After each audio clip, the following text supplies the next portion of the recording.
hit you up, I'm talking about banging something. Chill off in your crib and half a thing, probably make the sting or something. Girl, you like my body, post my bill, pay for my lawyer. Play your position when the mother hoes get out of order. When you wanna give me that, you purchase a plane ticket. Around town when I bust it down, then one shit like them lames did. Got a dick with my dick's mirror lips, did. Basically, if this bitch lay with me, she paying me. I'm on some pimp shit for real. This 2 AM club was about to close up. Coming through my contacts, about to call one of my hoes up. Then I met you, kick game, and followed you to the breakfast spot. You like I'm ready to that night up in the Marriott. Got your cherry pop, drunk and switching up position. Thought this shit would never stop.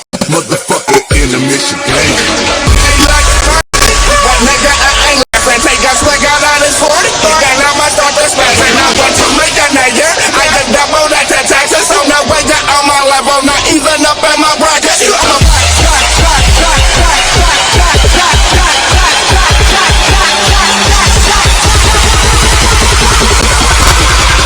I'm getting money. You don't see that shit every day.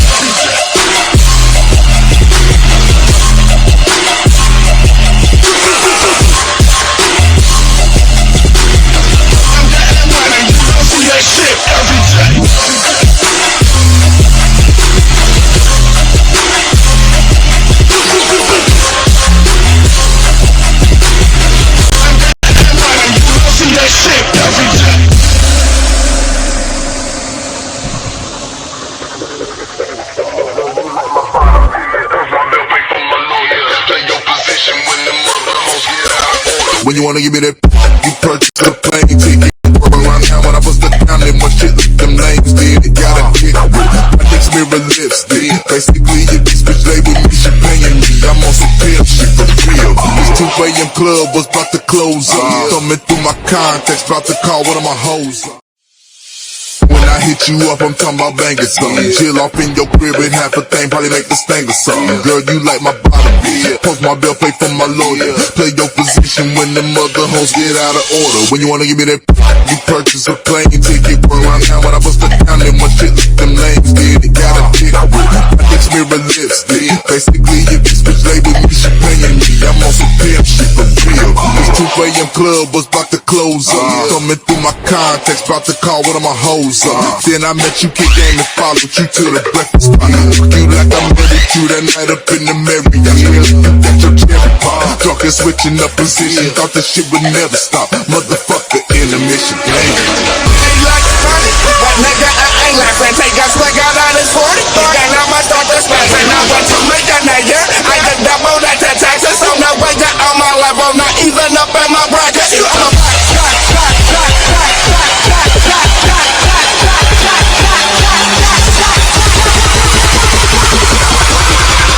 I'm getting money. You don't see that shit every day.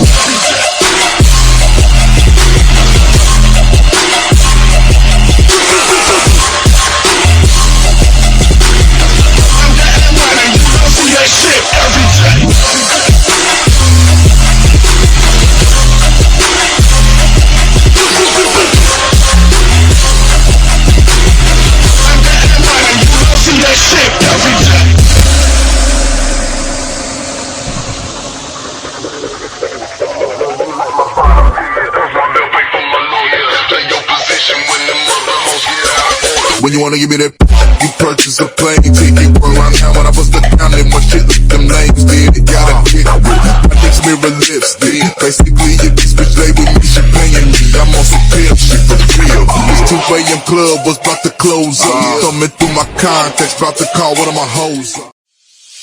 When I hit you up, I'm talking about banging something. Chill off in your crib and half a thing, probably make the sting or something. Girl, you like my body, post my bill, pay for my lawyer. Play your position when the mother hoes get out of order. When you wanna give me that, you purchase a plane ticket. Around town when I bust it down, then one shit like them lames did. Got a dick with my dick's mirror lips, did. Basically, if this bitch lay with me, she paying me. I'm on some pimp shit for real. This 2 AM club was about to close up. Coming through my contacts, about to call one of my hoes up. Then I met you, kick game, and followed you to the breakfast spot. You like I'm ready to that night up in the Marriott. Got your cherry pop, drunk and switching up position. Thought this shit would never stop. Motherfucker in the mission game.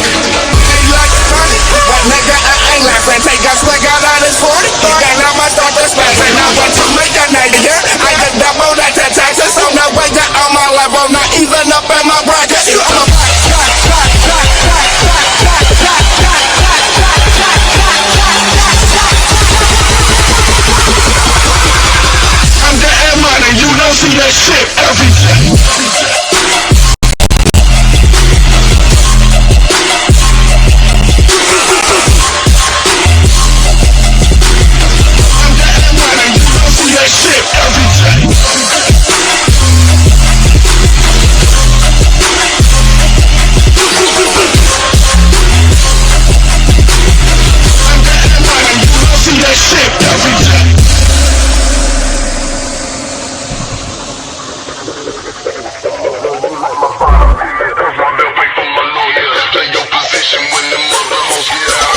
When you wanna give me that, you purchase a plane ticket. Run around town when I bust the down, then my shit look them lanes did. It got a kick with my next mirror lipstick. Basically, if this bitch lay with me, she paying me. I'm on some pimp shit for real. This 2 a.m. club was about to close up. Thumbing through my contacts, about to call one of my hoes up.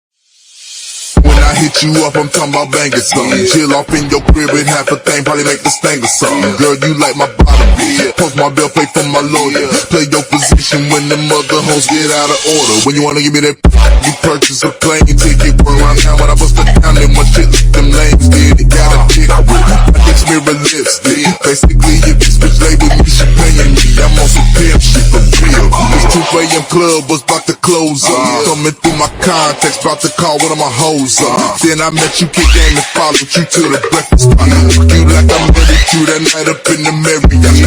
Got your cherry pop, talking switching up position. Thought this shit would never stop. Motherfucker, intermission. Like funny, but nigga, I ain't laughing. Take a swig out of this 40.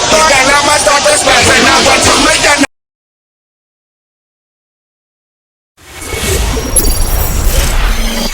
This is the OMFL. You can't touch this. And you're in the mix with Kinda Real Name. Here's another OMFL production.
All right, what's up, everybody? Welcome to the OMFL Draft Show. Thank you so much for tuning in. I am the commissioner, your host for the night, Nate. I'm so glad that you guys have tuned in today, even though it shows nobody's here, but I think people are watching, so maybe it's just not registering just yet. But it is season 88 OMFL Draft Night, the night that we've all been waiting for.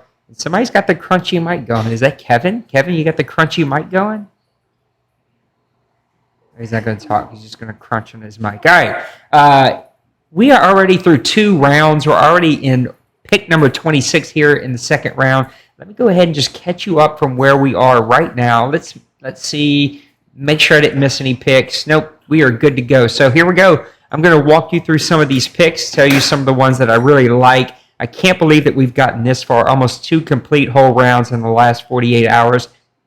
A little bit of an extended period here, as we wanted to make sure that we gave everybody plenty of opportunity to, that's why I'm not doing that, to get their first round draft picks in, and we got through almost 2 whole rounds. We're going to start the real draft here in about 20 minutes, and we're going to be rocking and rolling. We should have some hosts that'll come and join me. As you can see, real life is still happening, so you'll see my family and stuff in the background. Pick number 1, the tanking Cincinnati Bengals had the first pick of the OMFL Season 88 draft, and they took quarterback Julian Blankenship. This is a guy I think a lot of people had their eyes on. There was very few quarterbacks that come out in the draft that are like game changers immediately. Back in like Madden 16, Madden 17, you'd have 2 or 3 quarterbacks come out even late into the first round that were complete game changers. This Madden is kind of changed. You're not going to find as many game changers. Those guys are going to be kind of the top of the draft. And after that, it kind of falls off like it does in real life. And so Blankenship was one of those guys, though, that could be a game changer for a franchise. He's one of those players that could come in. He could run the ball. He could pass the ball. He had a big arm. He's kind of all that the Cincinnati Bengals needed and that they're going to be able to build around. Now, he thinks that his team is still pretty far away. I don't think that they're nearly as far away as he tries to sell us on. I think that this team is really close, and you're probably going to see them competing right away. The Bills, with the second pick of the draft, took Marcus Ashley. He's starting to invest into that offensive line. You'll see a lot of offensive line went early in this draft. It was a little bit of a shocker because it wasn't super offensive line heavy, but if you needed one, you better have invested early because they all kind of went off of the board, and you're really only left with scraps that are there. You're going to hear my family yapping and hollering at one another. It's just kind of the way it goes. Another quarterback went off the board to the Panthers, Donald McCoy. Don't like him nearly as much. I think it was a pretty steep cliff after Blankenship went off the board. I think it was a lot of guys that are going to need a lot of investment, and Big Hurts got his work cut out there with Donald. Donald is not a finished product and is going to be a long way away before he becomes that really great player. The chat is up. It should work. I'll double check it as we kind of go here. I think I have it set up for both YouTube and Twitch chat. Since YouTube is down right now, we had to go Twitch. But the chat should still be working, and you guys should be able to chat with us here. Vikings take defensive tackle Le'Veon Blankley. Again, another draft where you'll see a lot of offensive line and a lot of defensive line went off of the board pretty early in this draft, as guys understand that in this Madden, you better invest into the two lines. You better have really good studs up front. Now, we had an interesting conversation with Rob, who I think will be on a little later tonight with me. But, you know, some guys like big strength guys. You definitely cannot draft in Madden 20 the way you drafted in Madden 17, 18, or 19. You have to completely change the way that you look at the draft. It's completely different. But Blakely is a player. He should make plays there for the Minnesota Vikings as they try to rebuild around some of that lost talent there on that defensive line. Immediately, though, this is a very scary defensive line. Left end Solomon Stinson goes to the Miami Dolphins. Guard Deontay Hamilton goes over to the Oakland Raiders. Again, another team investing in the lines. You see three-line defensive tackle, left end, right guard go off the board here right after two quarterbacks. And so a little bit of a different draft. In the past, we've seen a lot of receivers go early because these drafts are pretty loaded in talent. You could get a good offensive line, middle, late, first round, second round, third round. You can't do that anymore. If you're going to make those investments, you got to make them early. Right guard Deontay Hamilton goes over to the Raiders. Like I said, cornerback Vaughn Mitchell, the first cornerback off the board. This guy's a really good player for 0-0 in the Lions. He should make an immediate impact for a team that really is lacking a lot of talent. I'm surprised he didn't go quarterback here in this draft. He may already have his quarterback. I don't know his team off the top of my head. I know that I do expect him to maybe get him a receiver in this draft, maybe a halfback. I expect him to go pretty offensive heavy, but we'll see. Wide receiver Benjamin Fowler goes over to the Green Bay Packers, a team that you'll see goes pretty offensive heavy in all of his drafts. He does it again early in this draft. Benjamin Fowler, a big guy that's with a lot of speed that can make plays for the Green Bay Packers. San Francisco 49ers go quarterback Stephon Rowland, another player that very talented, very fast, and is going to be a plug-and-play cornerback for the 49ers right away on a very talented, fast defense.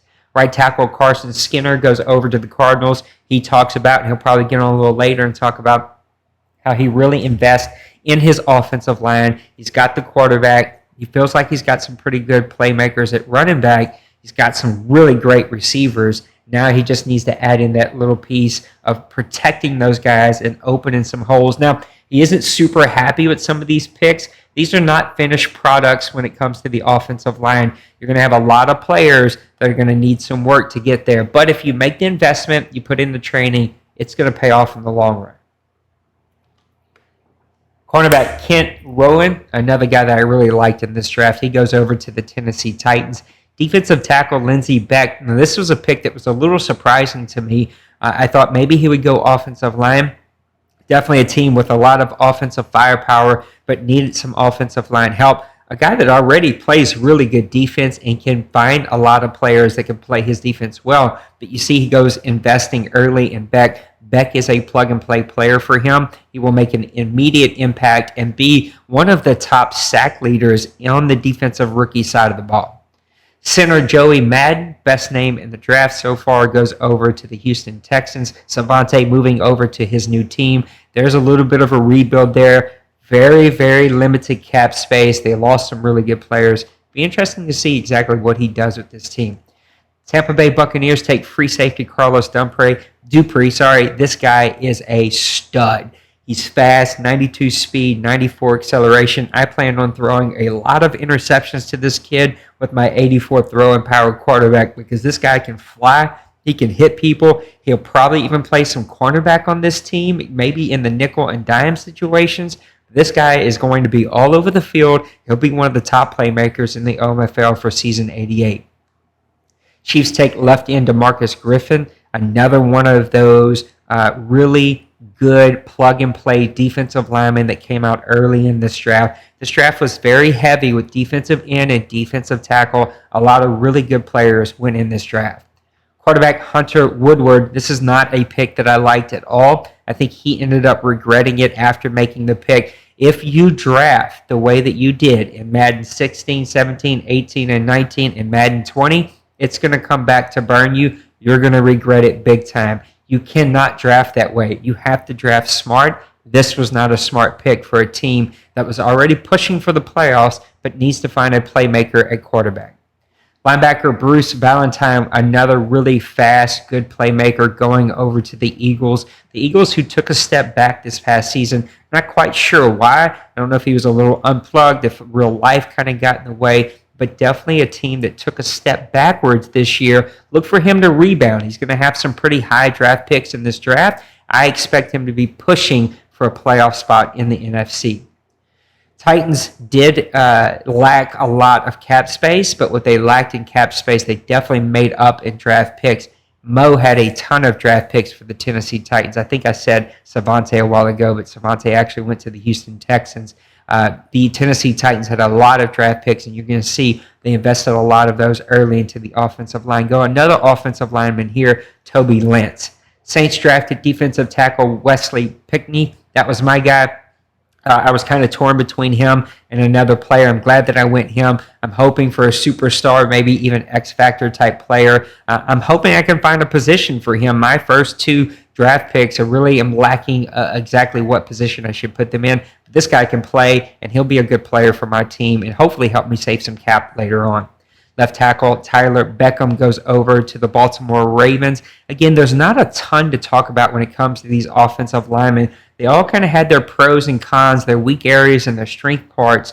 What you really want to concentrate when drafting offensive linemen is making sure that they fit the scheme that you're set up to run so that when you do your training, they're going to get those scheme bonuses and you can really focus train those players and get them built up pretty quickly. None of these guys were plug and play, ready to go superstars to begin with. A lot of them, all of them really, are going to need some kind of work in one area or the other.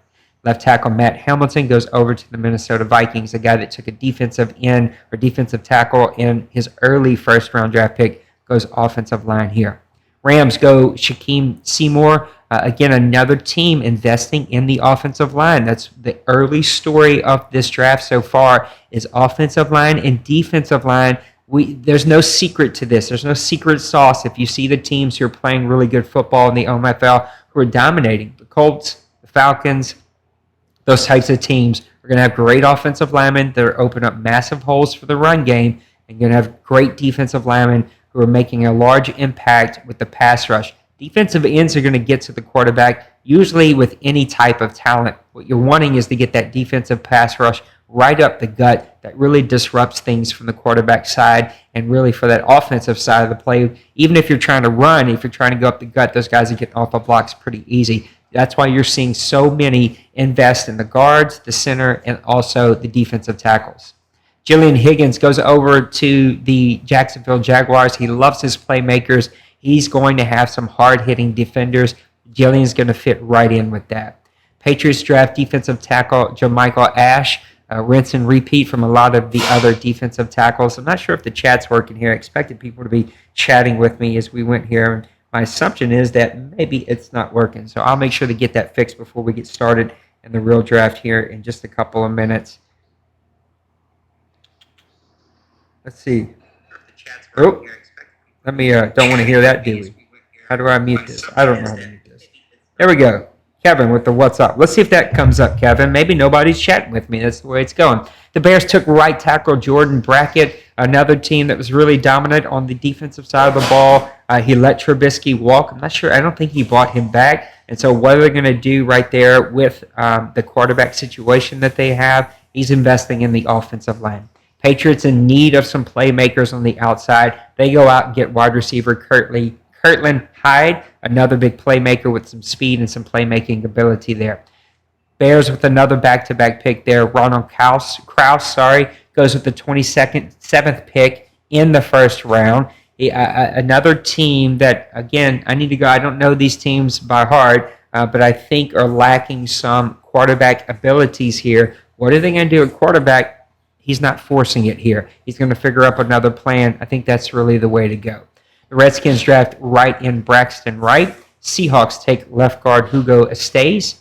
Left tackle John, not even going to try that one, goes over to the Jets. Left end Tony Witherspoon. This was a kid I really liked. He goes over to the Kansas City Chiefs. He has a lot of playmaking ability there for the Chiefs, who have a lot of talent, especially on the offensive side of the ball, but a lot of money tied up in the offensive side of the ball. So you can see he's going to use a lot of draft picks to go to the defensive side. Left tackle Corey Wooten goes over to the Atlanta Falcons. He was pretty happy with this pick. I thought that they lacked some playmaking firepower. Again, a lot like the other offensive linemen, is going to need a lot of work. Right tackle Jim Zimmer goes over to the Cincinnati Bengals with the 2nd pick in the first round. First pick in the 2nd round, my bad. This is starting the 2nd round, which is going to bring me to another question of, like, who gave the Falcons an early 2nd round pick? Shame on you for doing that. I'm up in the draft. All right, Kevin, I'll get there in just a minute. Let me see if I can run through the rest of these. We'll take a quick pause. I'll take some water, and we'll get ready to go. Right guard Curtis Lewis goes over to the Bills. Again, they're investing in those offensive and defensive lines. That's a smart play for Outlaw and his Bills. He made a late push. His quarterback played really great. He's got a stud receiver to really build that nucleus around, and a team that plays pretty good defense. It's good to see him invest in some offensive linemen here. Right outside linebacker Bradley Ash goes over to the Panthers. Defensive tackle Mark Jacobs goes over to the Falcons. Left tackle Brock Bentley goes over to the Dolphins. Cornerback Roland Gilbert. This was a guy that I also had my eye on. He goes over the Raiders, has a lot of playmaking ability. Those like tangible attributes that you really can invest in. Speed, acceleration, those kinds of things. I think he'll be a pretty good player there for them. Defensive tackle Alex Dillon goes over to the Detroit Lions. Halfback Kendall Huff. It is not an OMFL draft unless the Green Bay Packers draft at least 2 to 4 halfbacks. Here's his first one, going off with the 8th pick in the 2nd round.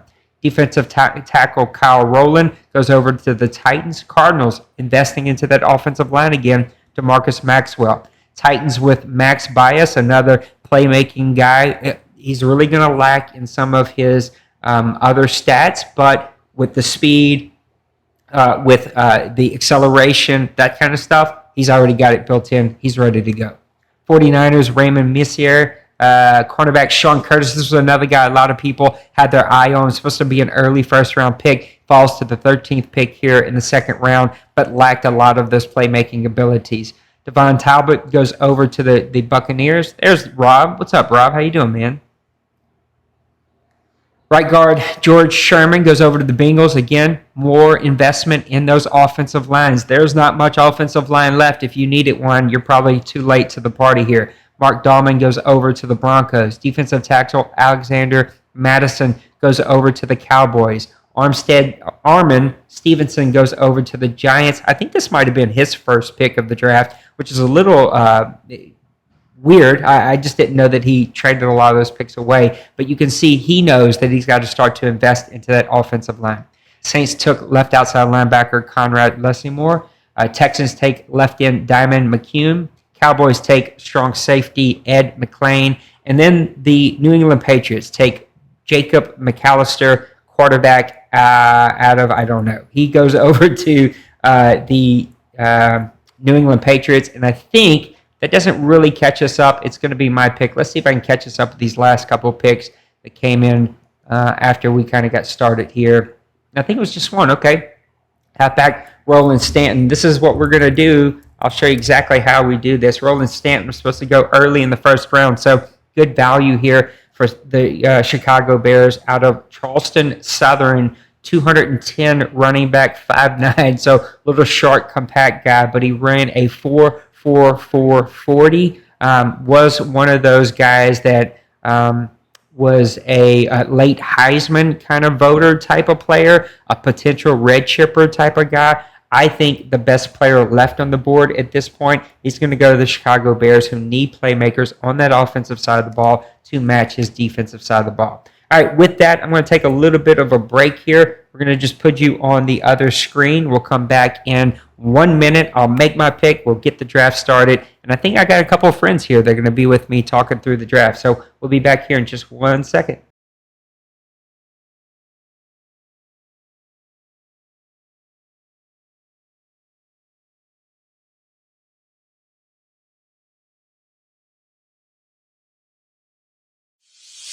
When I hit you up, I'm talking about banging something. Chill off in your crib and half a thing, probably make the sting or something. Girl, you like my bottom, post my bill, pay for my lawyer. Play your position when the mother hoes get out of order. When you wanna give me that, you purchase a plane ticket. Run around town when I bust it down, then one shit like them lanes did. It got a dick with my dick's mirror lips, did. Basically, if this bitch lay with me, she paying me. I'm on some pimp shit for real. This 2 a.m. club was about to close up. Coming through my contacts, about to call one of my hoes up. Then I met you, kick game and followed you to the breakfast spot. You like I'm ready to that night up in the Marriott. You got your cherry pop. Drunk and switching up position. Thought that shit would never stop. Motherfucker in the mission. Like money, but nigga, I ain't laughing. Take a swig out of this 40.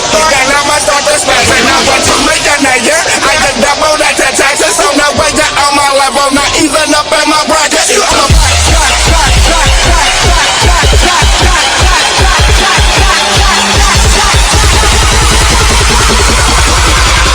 I'm getting money. You don't see that shit every day.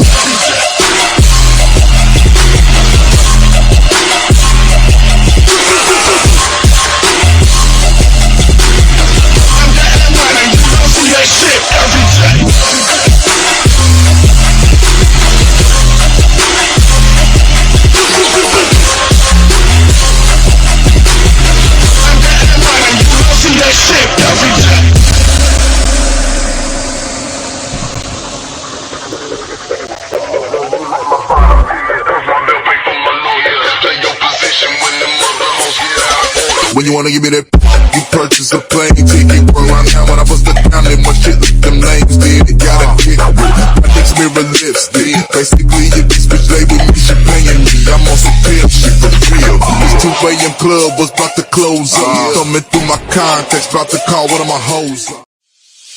When I hit you up, I'm talking about banging something. Chill off in your crib and half a thing, probably make the sting or something. Girl, you like my bottom, post my bill, pay for my lawyer. Play your position when the mother hoes get out of order. When you wanna give me that, you purchase a plane ticket. Run around town when I bust it down, then one shit like them lanes did. It got a dick with my dick's mirror lips, did. Basically, if this bitch lay with me, she paying me. I'm on some pimp shit for real. This 2 a.m. club was about to close up. Coming through my contacts, about to call one of my hoes up. Then I met you, kick game and followed you to the breakfast spot. You like I'm ready to that night up in the Marriott. You got your cherry pop. Drunk and switching up position. Thought that shit would never stop. Motherfucker in the mission. Like money, but nigga, I ain't laughing. Take a swig out of this 40.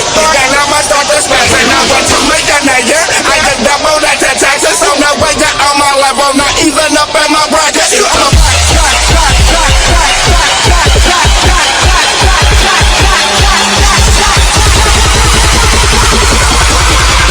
I'm getting money. You don't see that shit every day.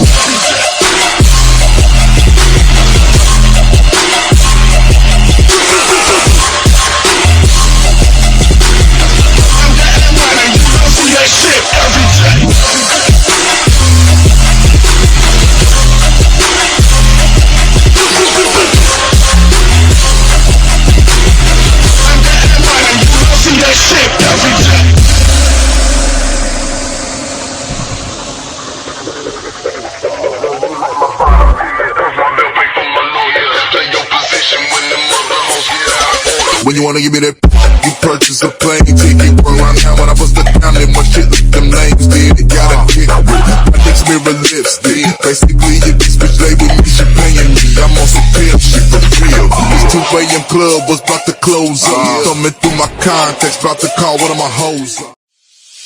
When I hit you up, I'm talking about banging something. Chill off in your crib and half a thing, probably make the sting or something. Girl, you like my bottom, post my bill, pay for my lawyer. Play your position when the mother hoes get out of order. When you wanna give me that, you purchase a plane ticket. Run around town when I bust it down, then one shit like them lanes did. It got a dick with I get mirror lips. Guys, we are back. Let's see. Give me a test mic, both of you, just to make sure I can hear you both. Test.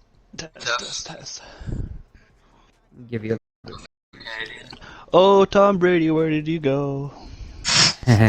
Rob, give me a test real quick. Can you hear me? Yeah, we got you. All right, I think we're good. We're all set here. We're going to start the draft. So here we go. Here's your draft. Number 88, the Chicago Bears. You got the Seattle Seahawks, New York Jets, Panthers, Bengals twice. And is that going to get us? That gets pretty close. No, that'll get us into the third round because you got Bengals and Bills. So here we go. All right, the draft is underway. I got our two buddies here, Mr. Bloop, the commissioner of the TFL, and Mr. Rob, the Mr. Do-All Everything here in the OMFL. Thank you guys so much for joining us. We're through almost 2 rounds. What do you guys think so far? It's been Go ahead, Rob. interesting. The Titans are killing it, but I'm not. So you like the Titans draft, right? The Titans are amazing right now. Titans struck gold. Every door he opens, there's a hidden dev behind it. So Well, good for him. Yeah, Mo's having a great draft, that's for sure. Well, tell me about your draft a little bit here, and then we'll also get you guys to help me keep up. So, if you can, give me the last 2 picks. Actually, tight do end. this. Let's Brad do this. Watts. Hold on. Let's do this because I'm gonna try to get the chat box going here. So, Rob, tell me about your draft, and then when we come back, we'll hurry up and get caught up on the draft picks of where we are right now. I decided early that I was gonna either go all offensive line or all defensive line, depending on what was available on my first pick. And it was offensive line. It hasn't turned out great, but That's been like a common theme, though. yeah, offensive line really has gotten shafted a lot by our friends at EA. There's not a whole lot of devs. There was Kevin's guy last year, and my guy was this year's version of him. Really good day one guy, but normal dev. Well, guys, I think that we got the chat up. At least I hope that we got the chat up. I think that I got it to. I don't know. We'll see. We'll see if it's rolling here or not. I think that I got it. Unfortunately, this thing is normally set up for YouTube, and YouTube is down right now. So let's do this. Give me the last couple of picks that have went off since mine. Tight end Brad Watts. Defensive tackle Hudson Graves. Hold on a second. Watts. And then Graves. And there's Cedric Gaffney, middle linebacker to the Bengals, and he's got another one right here. So, All right, so Cedric Gaffney, let's talk about him real quick. North Dakota State, a pass coverage guy. I think he's going to be like a pursuit, really smart player, even though he's from North Dakota State. This guy's going to be a pretty good player for them. I don't know how fast he'll be at a 4.7 140. He won't be terribly slow. Did 24 in the bench press. A potentially good player there for the Cincinnati Bengals who have used these picks pretty smartly here. Yeah, I just picked a MLB not too long ago, and it was between him and Gaffney. I thought Gaffney, he has really good acceleration and agility, so I think that's going to help him. I don't know what his coverages are, but he looks like a really good player. It looks like they took a halfback here now too, Anthony Harris. Yeah, I thought he took 2 middle linebackers, but then I realized, oh no, he went Anthony Harris. Let's see what we got on Anthony Harris. SMU kid, 6'2", what is it, 257 out of SMU. More of a power back, ran a 4.49 40. He won't be terribly fast, won't be terribly slow. That's an interesting pick for a team that usually is built around speed and a guy who likes his speed. There goes Orlando Bramble. We were thinking about him a while ago. We were talking about him. And there's Outlaw's first non-offensive line pick. Yeah. He was high on my board. I'm a little surprised. I know he likes his cornerbacks. I'm surprised he took one, but maybe he wants the spot for a new guy. Yeah, best player available at this point, and I guess that was him. Yeah. I don't know why the chat isn't working. You know what? I'm going to let you guys talk about the picks for real quick, and I'm going to see if I can get this chat to work, because it's going to drive me insane if I don't get this to work. Marvin Martin, what a name. But we still haven't had the Big Hurt is really investing in that defensive line, too. Yeah. Marvin Martin, what does he got here? Oh, yeah, power rusher. Looks like a good little player. Probably not as fast as you want him to be, but nice little power rusher there for the Panthers. Barry Shirley. Some of these guys I just don't have a lot on. Barry Shirley from Auburn, 191, 5'11". He's a guy that's got some potential for the Minnesota Vikings there. That he's went pretty defensive heavy, which is surprising for a team that really struggled on offense. Yeah, it's kind of like the old question: do you build on your strengths or help your weaknesses out? And there's a lot of teams actually, I think, that are kind of playing to their strength more than fixing their weaknesses from last year, which is interesting to me. I guess they say the best offense is a good defense. It's true. Or is it the other way around? But I think I've already heard both. But, yeah, either way it works. Let's see. Kevin goes Xavier Logan, strong safety, Richmond. Let's see, what do we have on him? Yeah. Run support archetype. I liked him a lot outside of just the archetype. But I think he's going to be good. I think I had him on late on my board, but I think he was a pretty athletic guy. Sensi surprised me with the halfback pick. Yeah, that's an interesting one. I think you see a lot of those big backs right now succeeding, especially the drafted guys. So I think that those big guys are going to go a little bit surprising in spots just because of their size, right? Halfback is, I guess, just a position that's so dependent on their physicals that if you can find a guy with the physicals you like, then go get him. Yeah, it's like, well, the Dolphins guy last year, I know he was higher overall or whatever, but I think he was 235 pounds or something like that too, and just Big ran boys. people over by the end of the year. Yeah.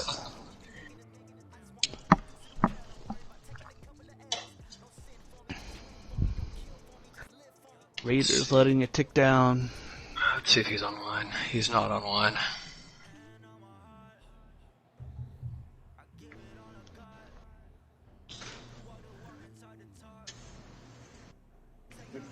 There it goes.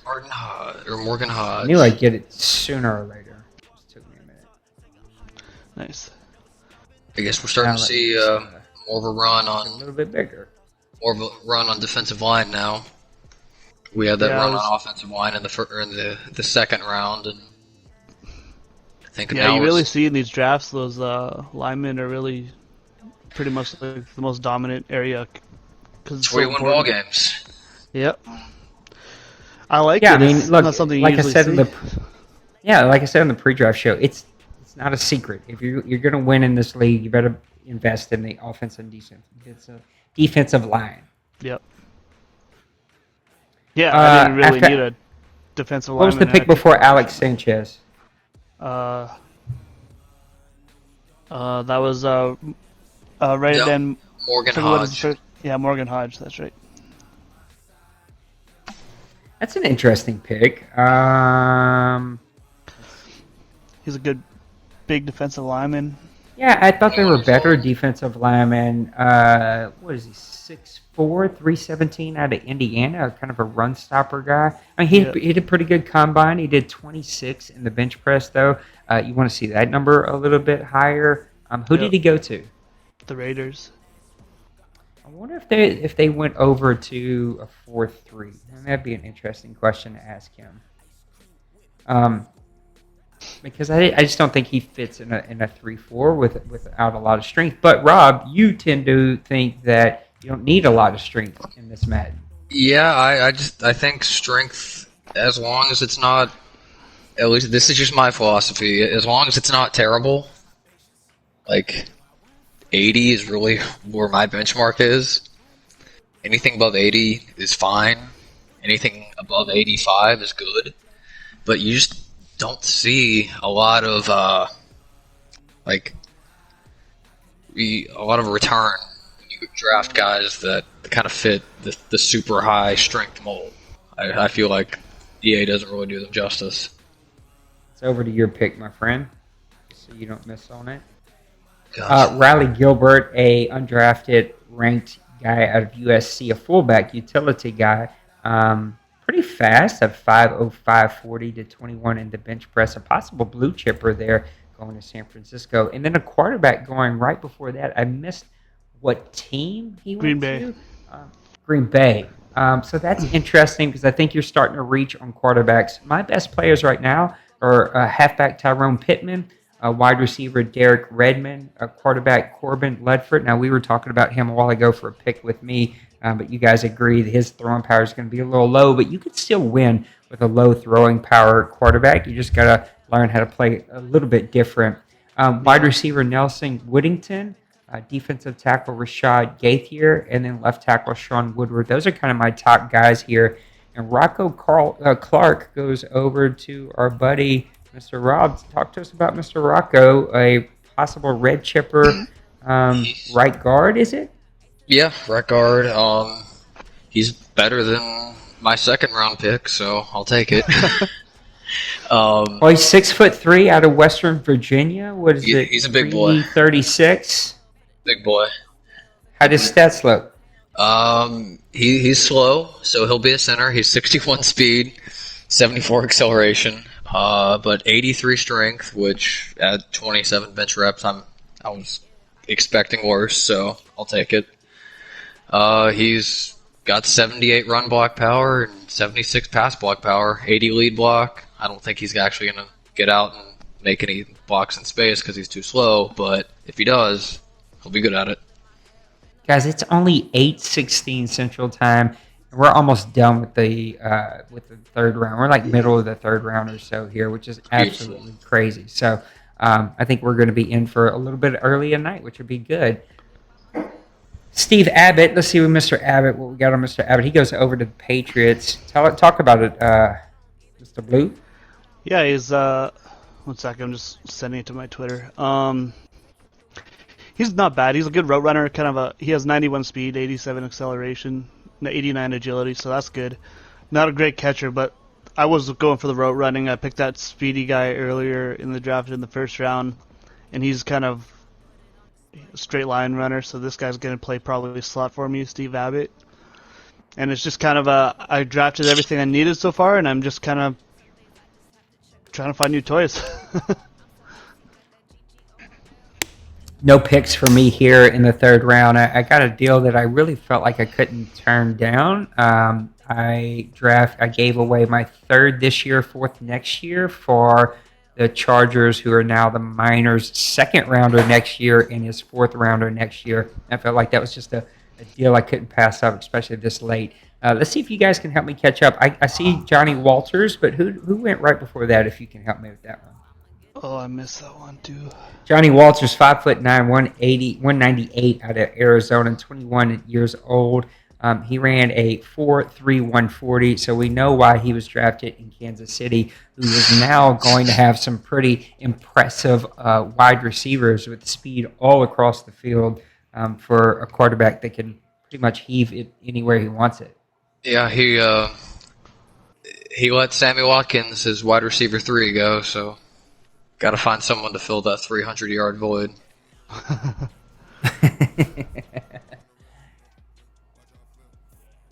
But who went right here before Johnny? Did you guys see?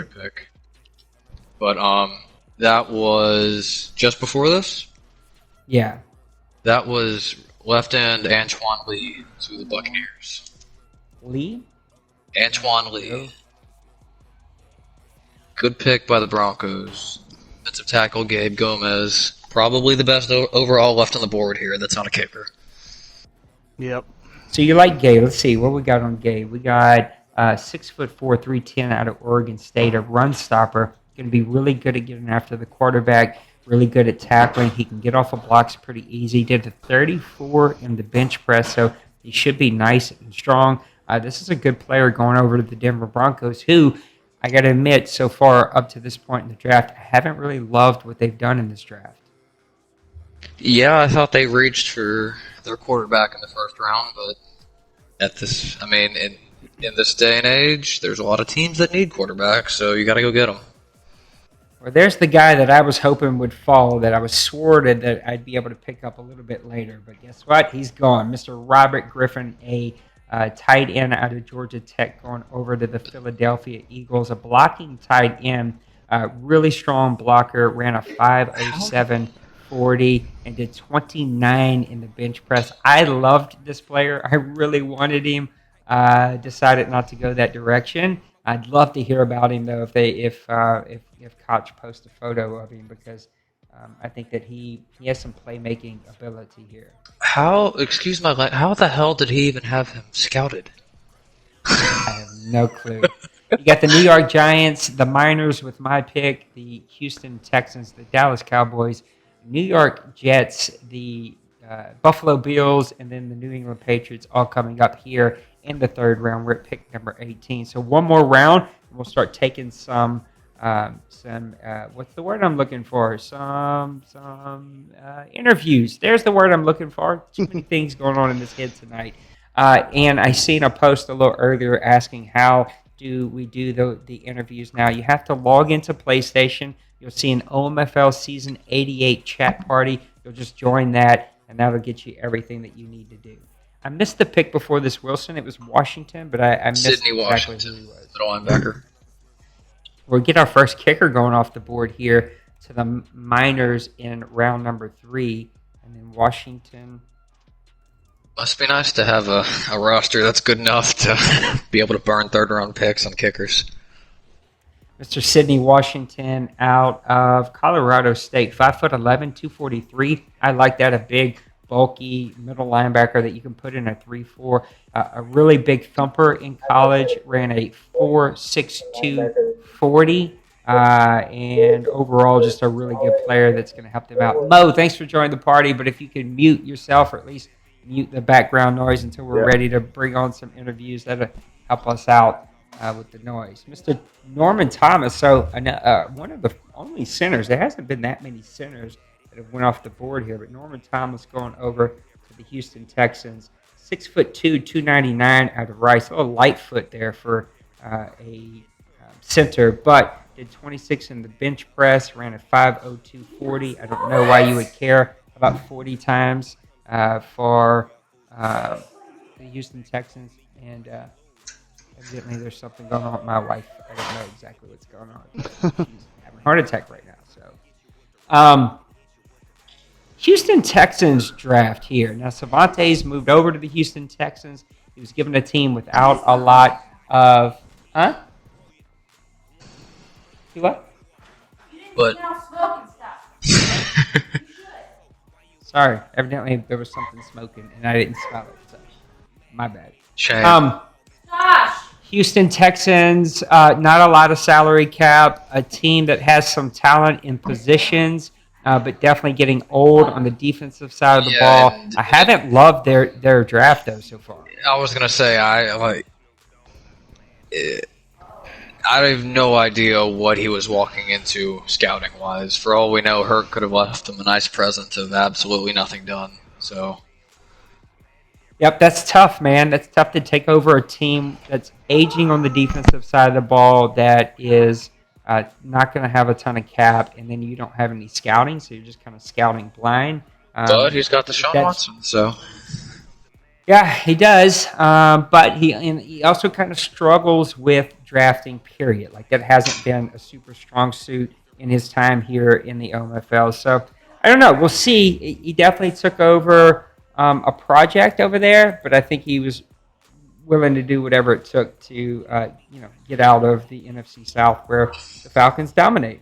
Can't fault him. Michael Leach, cornerback, going over to the best cornerback user in Just the what he needs. OMFL. 6'209", 23-year-old cornerback out of Mississippi State. Ooh, reconnect that. Where'd he go? I just lost him. Oh, there he is. A zone guy, really good in zone coverage. Pretty smart player for a rookie. Ran a 4.47 40 and a big whopping 6 in the bench press. So he's going to be super strong. Mr. Bartholomew, what a name here. Xavier Bartholomew, a left end out of Nevada. Did they post a picture of that tight end? I was just wondering. I see. Well, while you look at that, I'll talk about I Mr. regret to inform you, he was hidden dev. He didn't post any stats. But at a 5.07 40-second or 40-yard dash, he's probably not being used much as a tight end. I'd have definitely used him as a tight end. I think speed is overrated at the tight end spot. I did see you. I do recall seeing you hit your offensive lineman out on routes a couple times. So. Oh, I definitely. Well, that was an accident that one time. I definitely bring in a fifth offensive lineman as a tight end though often. 6'5", 302, Mr. Bartholomew out of Nevada, power rusher, did 28 in the bench press for a left end. At 302, he definitely could play a 3-4. Now, Blue, you're kind of the 3-4 mastermind. Would you put this guy in a 3-4? Can he play a 4-3? I think he can play a 3-4, but I don't know. This year, I think there's more ways to play a 3-4 than there has been in the past, so I think you can kind of feel your way around and figure it out, but so we got a kicker and a punter. Back to back. Yeah. So it looks like he isn't wasting any time going out there and getting what he wants, and it kind of sucks for me because I need a punter or a kicker, either one, because I'll draft the best player, period, and just play them at the position that I need. And thanks to Mr. Miners, Mr. Collin, it looks like I'm going to have to make that pick pretty soon because there's only like 6 total punters and kickers, but I think they're all pretty much going to be about the same. Mr. Sebastian Wilberg comes out of Rutgers. I don't know what you want to talk about when it comes to a kicker, other than his kick power was A+, so he'll be a pretty good player for them. Well, if you remember last year, Penguins picked an A+ kick power guy, and I think he had 90. So 90, yep. But I think that's plenty in this Madden. Look, I'm a big believer in not you can paying. go out at any given moment and free agent Sure. get a guy with. That's fair. I don't believe in paying a kicker or a punter. That's why I cut my punter, because I think you can just kind of plug and play anybody with half of a leg and you'll be able to make it just fine. So I cut my punter because he was taking up way too much cap space, even though in real life I would never cut him. But this is Madden, so I can do that, and I have to go out and get me one.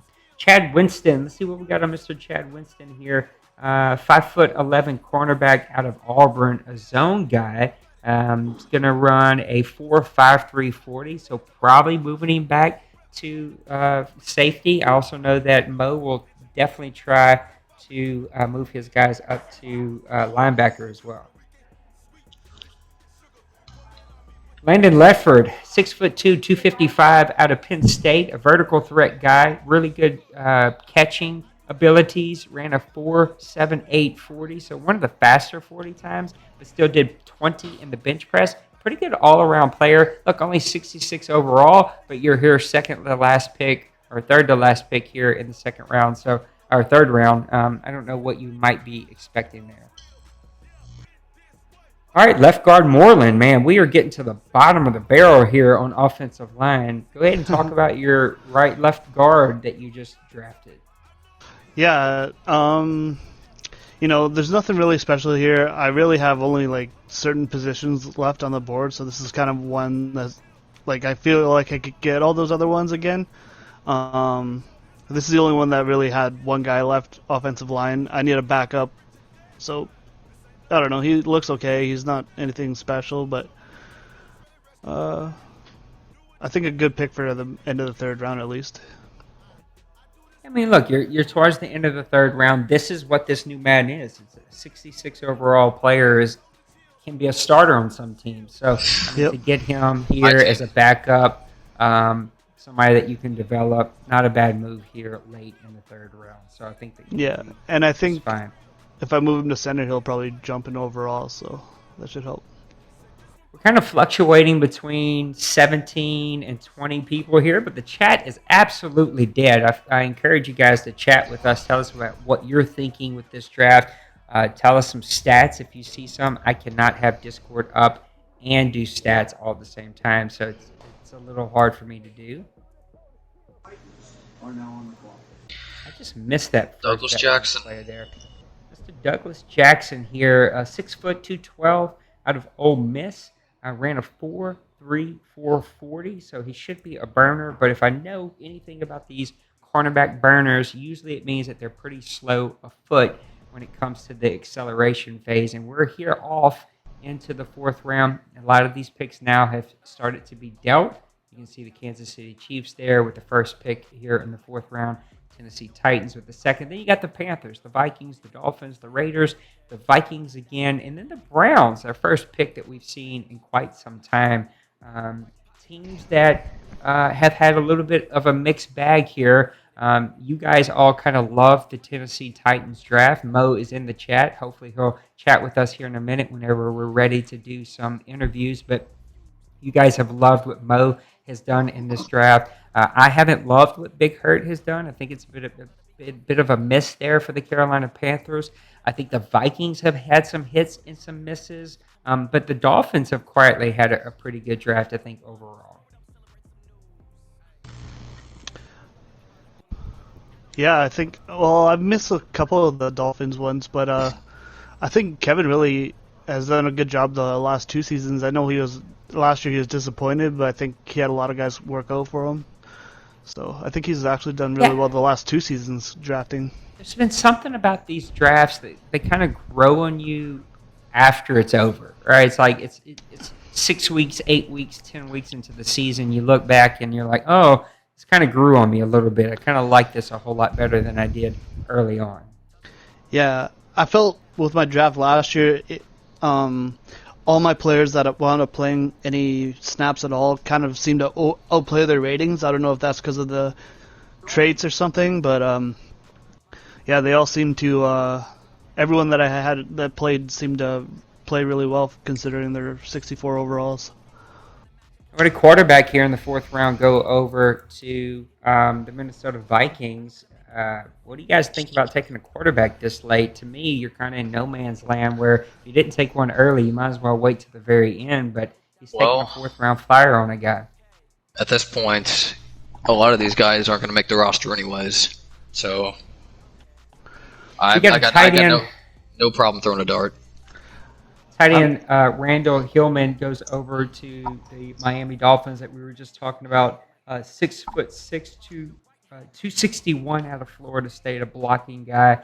Had a bad combine, so his numbers weren't all really that impressive, but he did run a 4.99 40, so you can see that the Miami Dolphins are trying to add some athleticism to an offense that is kind of lacking. Who I'm still not sure, again, I don't have these rosters memorized, but I'm not sure who's playing quarterback for the Miami Dolphins. Is it Phyllis still? Is he alive? Or did he retire? I'll take a look right now. It's Rivers. It's Phyllis. Phyllis Rivers. Oh, Phyllis. I was like, I don't know who we're talking about here. I'm completely confused here. Yeah, he is still in town. That's amazing. He's got to have, like a 76 throwing power by now? No, he's actually kids. 87. But he actually, I don't think he regressed. He looks really good. All right, let's see what we got on Mr. Thomas Hughes, a tight end out of South Carolina. Seeing a little bit of a run on tight ends here, especially since my buddy told me, no, tight ends will last forever. Don't you worry about it. South Carolina, 6'3", 246, a vertical threat guy that ran a 4.76, going over to the Oakland Raiders. So good for them. Another quarterback. So I take it that the last one that he picked wasn't good. was not good, and I don't know why you feel like it's going to get any better. If you start chasing players in this draft, you might as well hang it up because it's not going to turn out very Just well. burn picks. Again, I know that we're getting late in the draft here, but you can't chase picks. It's going to come back and burn you, as Mr. Rob and the Cardinals are up here now. Jackie Nash, a free safety out of Charleston Southern, a run support guy. He did run a 4.5, 240, 16 in the bench press. Nice all-around player there going to San Francisco, who has invested in this draft heavily into the defensive side of the ball, which is a little surprising. He's trying to trade Jimmy Garoppolo. I figured he would try to get some youth and some maybe speed and athleticism into that offense. You did see him invest into the offensive line, but you can also see he's investing very heavily into the defense, which the 49ers are a pretty young, speedy, athletic defense all around. So evidently something is saying to him that he needs to invest in some depth there. Yeah, I'm wondering if playing against those three solid offenses in his division is part of it, because as we know, the Cardinals are on the come up. Rob's picking right now, but Kyler Murray's looking really good. The Seattle Seahawks are always a punishing team, and same with the Rams with Bill this year. So I'm wondering if he's kind of drafting to play against his division here so far. All right, Mr. Roderick Ryans, another offensive line. The Cardinals clearly have a plan this offseason, and that's to get all the offensive linemen in the whole land. So talk about the guy that you just drafted. Give me all your normal dev offensive linemen. Yeah, I'm going to make myself train offensive line. Hold up a second. How much you guys want to bet this is a halfback? Oh, that would be awesome. There's one that's Amazing, falling too. There's one that's falling too. There is one that's falling, so he can't help himself. All right, I'm sorry. Go back to your offensive lineman story. Yeah. No, I've already spent too much time talking about them. They're not worth. They're not worth the time. They're all garbage. Why did you feel like you had to go offensive lineman? Clearly, that was a need for the Cardinals. Is that I your had entire 6. plan here? Is that just how the draft has fallen? I had 6 rushing touchdowns, and 4 of them were by Kyler Murray. Not good. So, who's playing halfback for your team? Because I seen the David Johnson walk. Justice Hill. Okay. And it's not his fault, but once those boxes start getting stacked in the red zone, it got really difficult to run the ball. So what I found, especially with offensive linemen, is it gets worse before it gets better. But if you just kind of stay the course, I think that it can turn around for you. At least that's what I found with my offensive linemen. I was able to really invest in them. It took a while to get there, but we finally got there. And Mr. Priest broke the mold here. He goes a free safety, Mr. Hightower. maybe he was listening. I doubt it. I think Tyler Watson, another punter going off the board, so it looks like I better get my hands on a punter here pretty soon. A guy out of Troy, a power kicker, 80-plus kicking power. He's going to go over to the Houston Texans and punt for them. Mr. Cooley, who just joined the chat a few seconds ago, just drafts him a halfback. Not the top guy that I thought was falling here, Mr. Jillian McCree. Let's see what I got on him. Where'd he go? Mr. 5'10", 239 out of Indiana State, a power running back. A lot of guys have went power in these drafts. Did 21 in the bench press. A guy that's got pretty good ball carry vision. Might be a good immediate bull of a starter there for the Tampa Bay Buccaneers. I'm gonna go off on a little tangent here, and all right, go off on the tangent. Madden 20 plays different than Madden 19, and one of the things that we saw in Madden 19 is you could get the power guy that ran a good 40, and they were going to be like a diamond in the rough every time. That's not the case anymore. You get a power archetype, he's going to be slow. It's just the way it goes, and he's not going to be amazing. You saw it last year with our friend DBL Null picked a guy, power, ran like a 4.48, 4.47, ended up at 88 speed. I don't think he got a single carry all year. It's just... So you don't like it, even at 88 speed. You don't feel like those guys are playing. Well, that's not. You're not picking them to be 88 speed. You see 448, you expect 91, 90. But Madden is cruel to a couple archetypes, and that's one of them. Just go if you're drafting them. Don't draft them expecting that. Well, you are drafting here in the middle of the 4th round, and I'm sure Cooley will come in on it and talk on it with us when we're ready for some interviews here in a little bit. So, again, when you're getting to this point in the draft, you're getting what you're getting, and Yeah. it kind of is what it is, right? I agree with that. I do agree that maybe those power backs aren't as overpowered as maybe they have been in the past, but I think with the right offensive line, you can definitely find some power backs that can make a difference. It's just, do you have the offensive line to back that up? Yeah, and do you have the running style to... Yeah. And if you look in the OMFL Bowl this year, those are 2 speed backs, right? Those are 2 backs with a lot of speed, not really a lot of power. Julius Dimachi, middle linebacker out of Drake. He's going to go to the Denver Broncos, 5'11", 242. More of a run stopper, a guy that brought a lot of power, can really thump. Ran a 4.66 40 and did 17 in the bench press. I like that pick for the Denver Broncos, who I didn't feel like drafted very well early. I think really has turned the corner here in these last couple of picks. Yeah, and He's done well. I like Dimash. I was thinking about picking him in the 3rd round as well.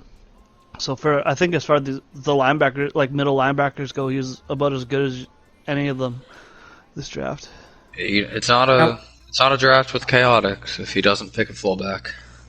Now, I was going to say, the last draft, we've seen a lot of fullbacks go early. This draft, you see a lot of good fullbacks, but they haven't went early. Jeremy Lin here going to the Cleveland Browns, 6 foot, 253, 22 years old, out of Middle Tennessee State, a blocking guy. Really good impact blocking. Only ran a 4.91 40, but did 23 in the bench press. So Jeremy Lin looking to find his spot there for the Cleveland Browns. Probably a practice squad guy that maybe makes the team a little late. He had good acceleration and agility figures, so I think if K puts him in the right situations, he could be good. So we're at pick number 18 in the 4th round. Whenever we get to the start of the 5th round, we'll start taking some interviews. I know that we got a couple of guys in here right now. There's still plenty of room for more people. We can have up to 16 people here in the chat, and I think we got plenty more room. So if you want to come join us, feel free to come and join us in here. Plenty of room for you guys to come and hang out with us. Carlos Watt, halfback out of Kansas. Let's see what we got in Mr. Carlos. 5'8", 208 out of Kansas. An elusive type player. Ran a 4.35 40. Did 6 in the bench press. So like probably a returner, maybe a backup guy that can come in and run some screens or get a couple carries. It seems like guys this year, as different than past Maddens, have wanted their backups to be speed guys, not power guys. Maybe it goes back to what you were saying a while ago, that the power guys just aren't going to fit a lot of people's style and offensive line. Yeah, it's just the way that Madden 20 is built. It isn't really power back friendly. So You got the Baltimore Ravens, Lions, Rams, Jags, Colts, Redskins, and then my Saints, which I do have permission to pause whenever we get on my pick, so we may do that. I don't know if I'll need time. How have you thought about the Ravens draft so far? It's been a little quiet, a team that definitely took some steps back last year, a team that has a lot of firepower with that quarterback, but been pretty quiet here in the draft so far. well, his draft last year was pretty quiet too, and then it turned because he was on autopilot, and then he turns out to draft 2 superstars. So Well, autopilot me next time. Then. yeah, I saw that last year. I was like, maybe that's not the worst idea. Computer knows. Better than I do at least. Yeah. And Morgan Mason, 6-foot guy, receiver at 184 out of Louisville, a deep threat guy. That's pretty good hands deep. Ran a 4.34 40. I like that he's at least 6 foot. did a 418 in the shuttle. So we'll see as the Lions are trying to add some playmaking ability to an offense that really lacked that last year. I think he might have been dead last or at least bottom third in offense. The question there is who's going to play quarterback. I think he drafted a guy last year that maybe he's still trying to build. Yeah, I But think so. he's been Yeah. pretty unhappy with his offense so far. It's been a constant theme for him. The Rams, quietly one of the better teams in the NFC, quietly had a pretty solid draft so far. I think could be one of those teams that makes noise. Now, look, he's got a pretty stacked division over there. He also plays in the NFC where we got to deal with D Money, who's won 4 straight OMFL Bowls. But overall, he's built a pretty good roster there in Yeah, he Los is. Angeles. He knows his Yeah. play style, and he builds around it. He's good at it.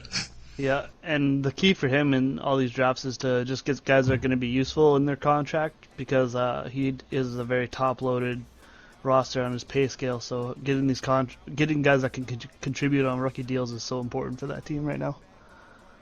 Absolutely. All right, go ahead and sort your logs to the fastest 40 time because he's going to come off on the 24th pick. Yeah, I think we're going to start seeing a lot of the fastest guys come off this board. There's not really a whole lot I left. guarantee it. I Just think watch. my kind of best rated players are going to be Tyrone Pittman, halfback, who I'm surprised has fallen this far. It's going to go back to that slowness.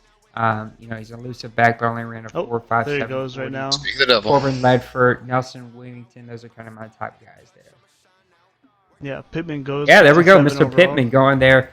Jacksonville loves his halfbacks. He let his halfback walk this past offseason in Simon. I'm forgetting his name. Leonard. Fournette. Jeez, there it is. Big LSU boy. You should know that. Yeah, I know. I blanked there for a second. And he actually signed in Foxborough, so. Yep. Oh, there you go. So he's over in New England now, and so definitely they're going to replace those guys. He's probably going to go by committee. His quarterback really turned the corner this past year and played really good football for the Jacksonville Jaguars. Yeah. I'm going to let you guys take over, and I'm going to make my pick next. And then after my pick, we can start taking some interviews. Sure, if you need a quarterback, just ask. Oh. I know who I'm not asking for help anymore with. I mean, the guys I've said not to pick have been pretty good, so you can just ask who I wouldn't pick. Yeah, it's the old mush take. Just fade me, fade everything I say. Yeah. Watch Let's a draft see. show, or watch a gambling show just to go against the guys. Yeah, that's I'm the guy paying the bookie. I'm surprised. Is D-Way not on? He must not be. Let's see if he set his board. No, he did not. Holy cow, it's Some already my quarterback. Boy, that went really fast. So I'm going to need those last couple of picks. Let me go ahead and Andy Scott, really quick. Corbin Letford.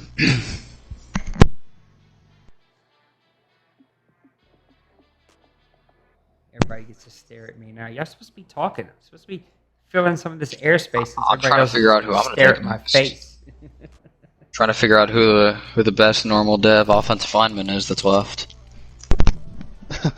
All of them. They're all Like I'm- 62 overall and normal dev. Perfect practice squad material. Well, that's important. You got to have 10 guys on there. So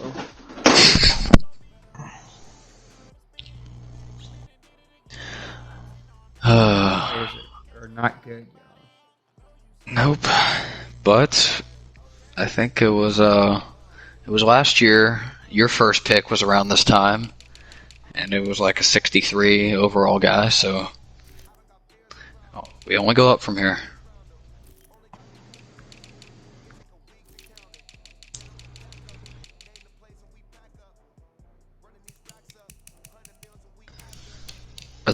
There's 2 fullbacks left, right? I missed so many of these players that were drafted. 3 fullbacks. I'm gonna guess they're all gone by the 6th round.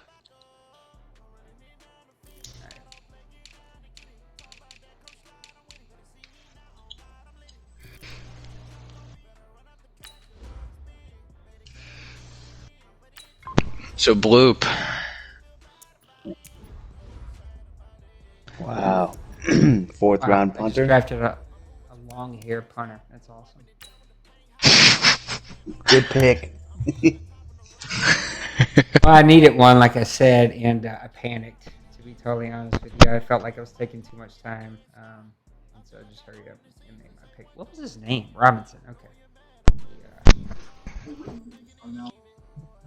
No. All right. If you guys could help me out and tell me what I missed before my pick. Let me get this Hitchinson pick. Let's see. Who was it? I think there was 2 picks before mine that went like back to back that I missed. Yeah. Quarterback Andy Scott. The Colts. Oh yeah, Mr. Scott. He likes his guy's name Scott. Yeah, Tobias, Andy. You're gonna get the whole family. I almost took that quarterback, but And right tackle Rashawn Benjamin went to the team in Washington. I see what you did there. All right, here we go. Malcolm Hitchinson, right outside linebacker, goes from Ball State, goes over to the Chicago Bears. Let's get Mr. Curtis here, left outside linebackers. There's not really a whole lot left. Hey, I mean, 67 to be overall totally is honest about with as good as you're going to get at this point, so it's a good pick. No, look, good players, but you're talking about they're going to lack speed, right? This guy ran a 4.77. Yeah, none of them are Pretty going to strong. be game breakers. But I even thought about Craig Tate out of LSU, mainly because he was from LSU. But I did like his scout combine. But then you look at that 40, and he ran a 7.44 40. I could run faster than that today at 40 years old. So, are you sure? Are you sure? I'm positive I could. I ran it 3 years ago and ran a 4.6. So That's Sounds like a impressive. great piece- Sounds I like think- a great piece of league content right there. If I went out and ran a 40, I would be sore. I'd be probably these- 6'2". There he I goes. just took my guys. So I'd love Of course to he hear did. what that guy looked like. I know that he's gonna have low throwing power. Who do we have in chat? I hear somebody laughing and making noise in the back. Who is that? Is that It's Kevin? Mo. No, that's Mo. What's Mo. up, guys? All right, Mo. Thank you. You're The in. draft So wizard. whether you're ready or not, we're gonna do some interviews with you. It has been said already by the guys in this panel that you have the best draft so far in the OMFL. You had a kind of an up and down season last year. What has been your success so far in the draft? Man, I'd probably call it the best draft of my life. And it couldn't come at a better time, honestly, with the division that I'm in and the cap space that I have. Yeah. I really couldn't come in at a better time. But yeah, I mean, I'm pretty excited. I got a couple of guys that I think will start immediately. Next year, with the Jaguars and the Colts, I think I got to keep it, play really smart football and just keep the ball on the ground and play good defense and low turnovers. So, I stacked them up. I stacked up on some corners here. Yeah, And, Kent Roan. That was a good Yeah, pick. Kent Roan. Yeah, absolutely. And then Kyle Rowland's come in and take over for Casey. Casey's kind of old and paying him a little bit too much, so I'm hoping Rowland will be a star or an SS, and he's a hidden dev, so that's pretty good. Dying at the cornerback position, I know Dwayne really, I think before we played, he instantly noticed that my third string corner was like a 67 overall, and I couldn't afford to sign anybody Did he else. just tee off? Oh yeah, three wide receiver sets, and his third wide receiver was just wide open. I think tight ends are murdering my corners. But yeah, so I got Kent Rowan will start. Max Bias will come in that third slot. I think I'm kind of weak at the wide receiver position, so I'm thinking about running a lot of 2 and 3 tight end sets and try to maximize there. But yeah, overall, so far so good. What's been the secret sauce to this draft? What's kind of been the thing that has helped you hit on the right players? Man, I told myself I wouldn't share that, but Well, share as much as you can without giving all your secrets away. If you don't Yeah, say it, I will. you know what? I really focused on the draft board this time instead of just kind of like, having too much fun and winging it. I kind of organized my guys based off of early, middle, late, organized them by age. So when I'm looking at like anyone that's supposed to go middle second round, I'd organize it by age, and then I'd kind of focus on whoever's 21 or younger, and then go down by that. So if you're like 24 years old, you've got to be really good for me to draft you. Because I don't think I'm gonna, I may make the playoffs next year, but I don't think I'll make a run for it. But I'm thinking about, drafting guys young and maybe making a run for it in 2 years and kind of working on these young guys. What happened last year? Last year was a down year for you, not something that we're used to seeing. You're usually one of the top teams. What happened with your team last year? Yeah, Mariota going down for about 6 weeks hurt. I think I had my two backup quarterbacks. I had Trevor Knight with like 89 speed, so I kind of had to just mix in, the pistol and run some options. And the other quarterback I had was like a 59 overall, so I had to get real creative on trying to move the ball. And before Mariota went down, I think I started off 2-0. I was feeling good. Couple losses, and then Mariota going down, and then it was just downhill from there. Yeah, that'll do it.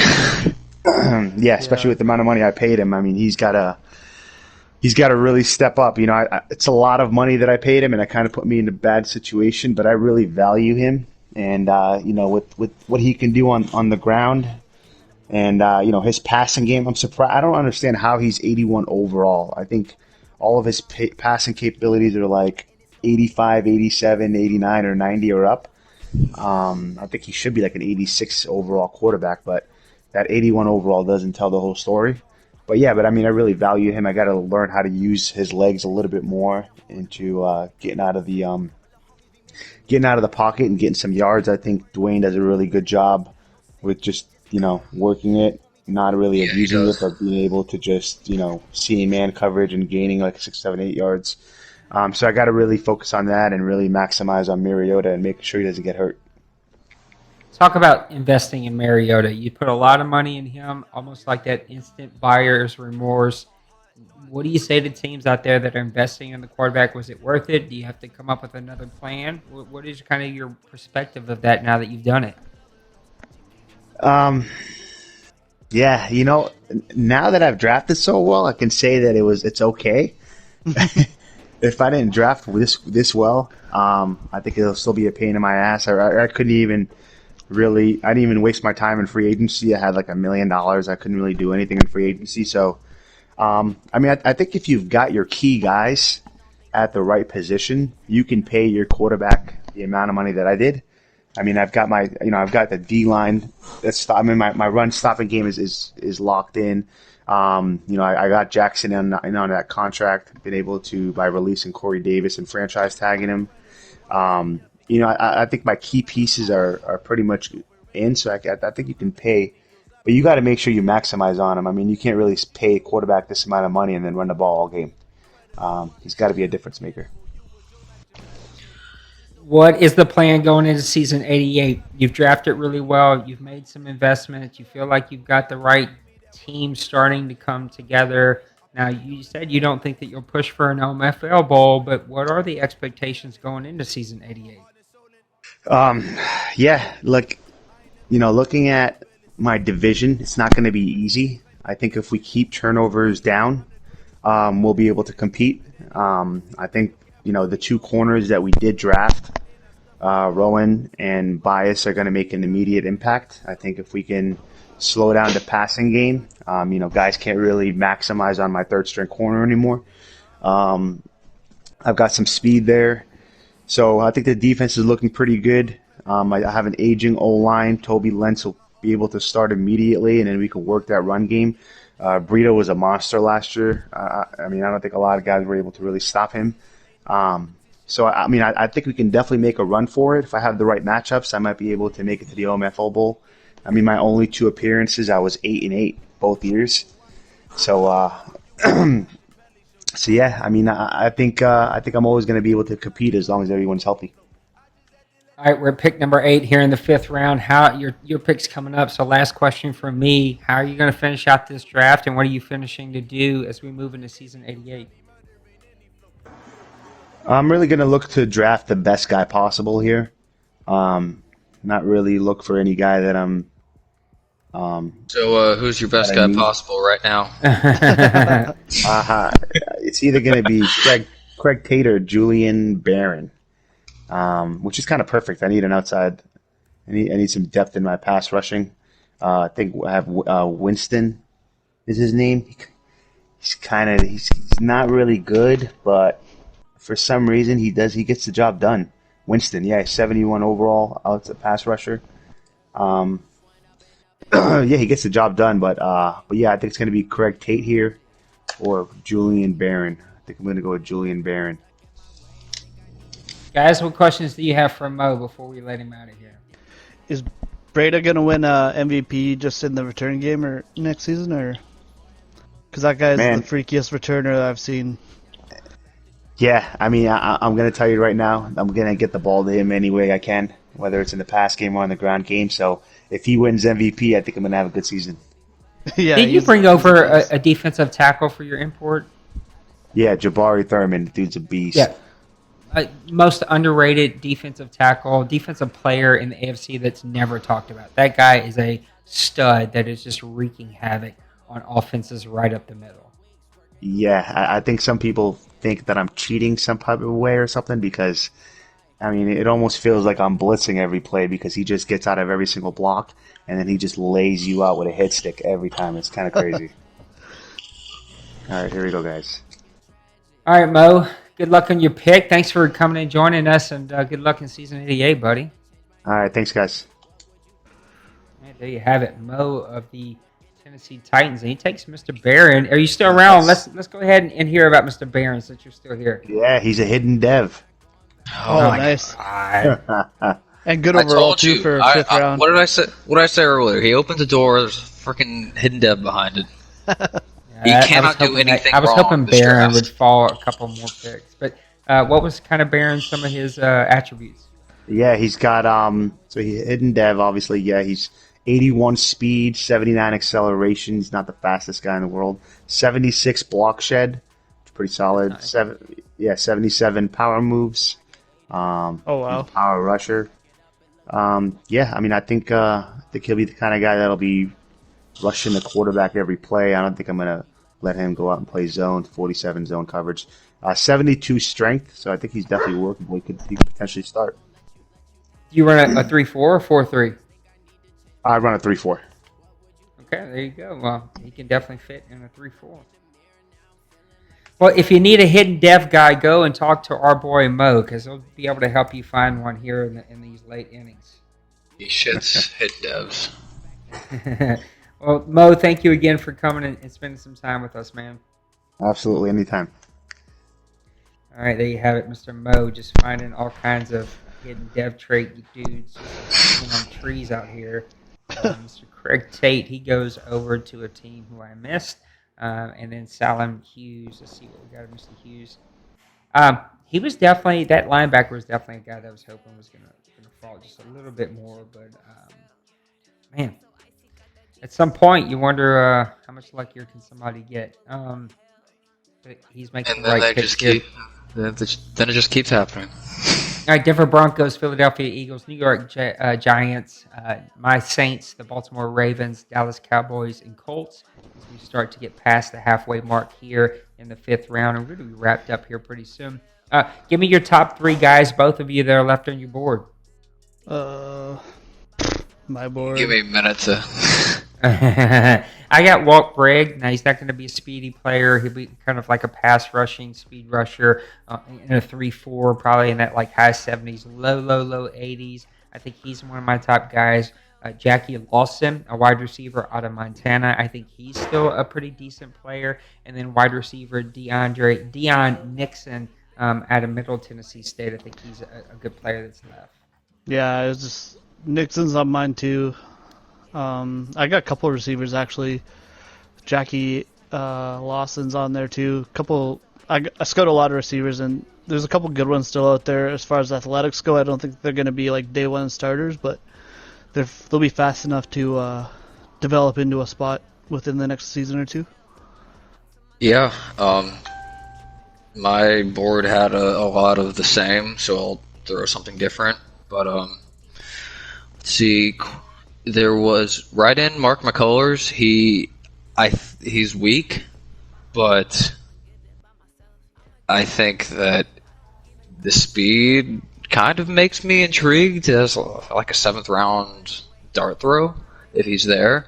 But Waldberg, I think people are just avoiding him because he was a red diamond. I think that he's the best talent left, so I don't think it'll last much longer. What did y'all's mindset go as you shift into these 5th, 6th, and 7th round draft picks? Like, what do you start to think about? For me, the first thing I got to do is like the guy has to have at least the athletics at his position to eventually be a player. Like that's really important. If they are like a guard or no, not a guard, I should say like a linebacker who's like 77 speed or something, I'm not gonna touch him. I'm looking for just athletics, and maybe a little bit of talent, but you're not gonna find a stud here. So that's kind of where I'm looking at. That's one approach. Look, Rob, I want to hear your thoughts, but like I still found players that were like good backups, bench players, but like good role players that could come in the 5th and 6th rounds because of those athletics, if they were strong, that type of thing. Yeah, exactly. Yeah, that was more the approach I took last year, where I was finding guys that could be like at least a niche player, maybe an offensive lineman that all 3 of his stats are pass blocking. You know that he's going to be terrible run blocking, but you can at least plug him in like goal line situations. But I think now I'm kind of shifting more to what's the best value left. Right.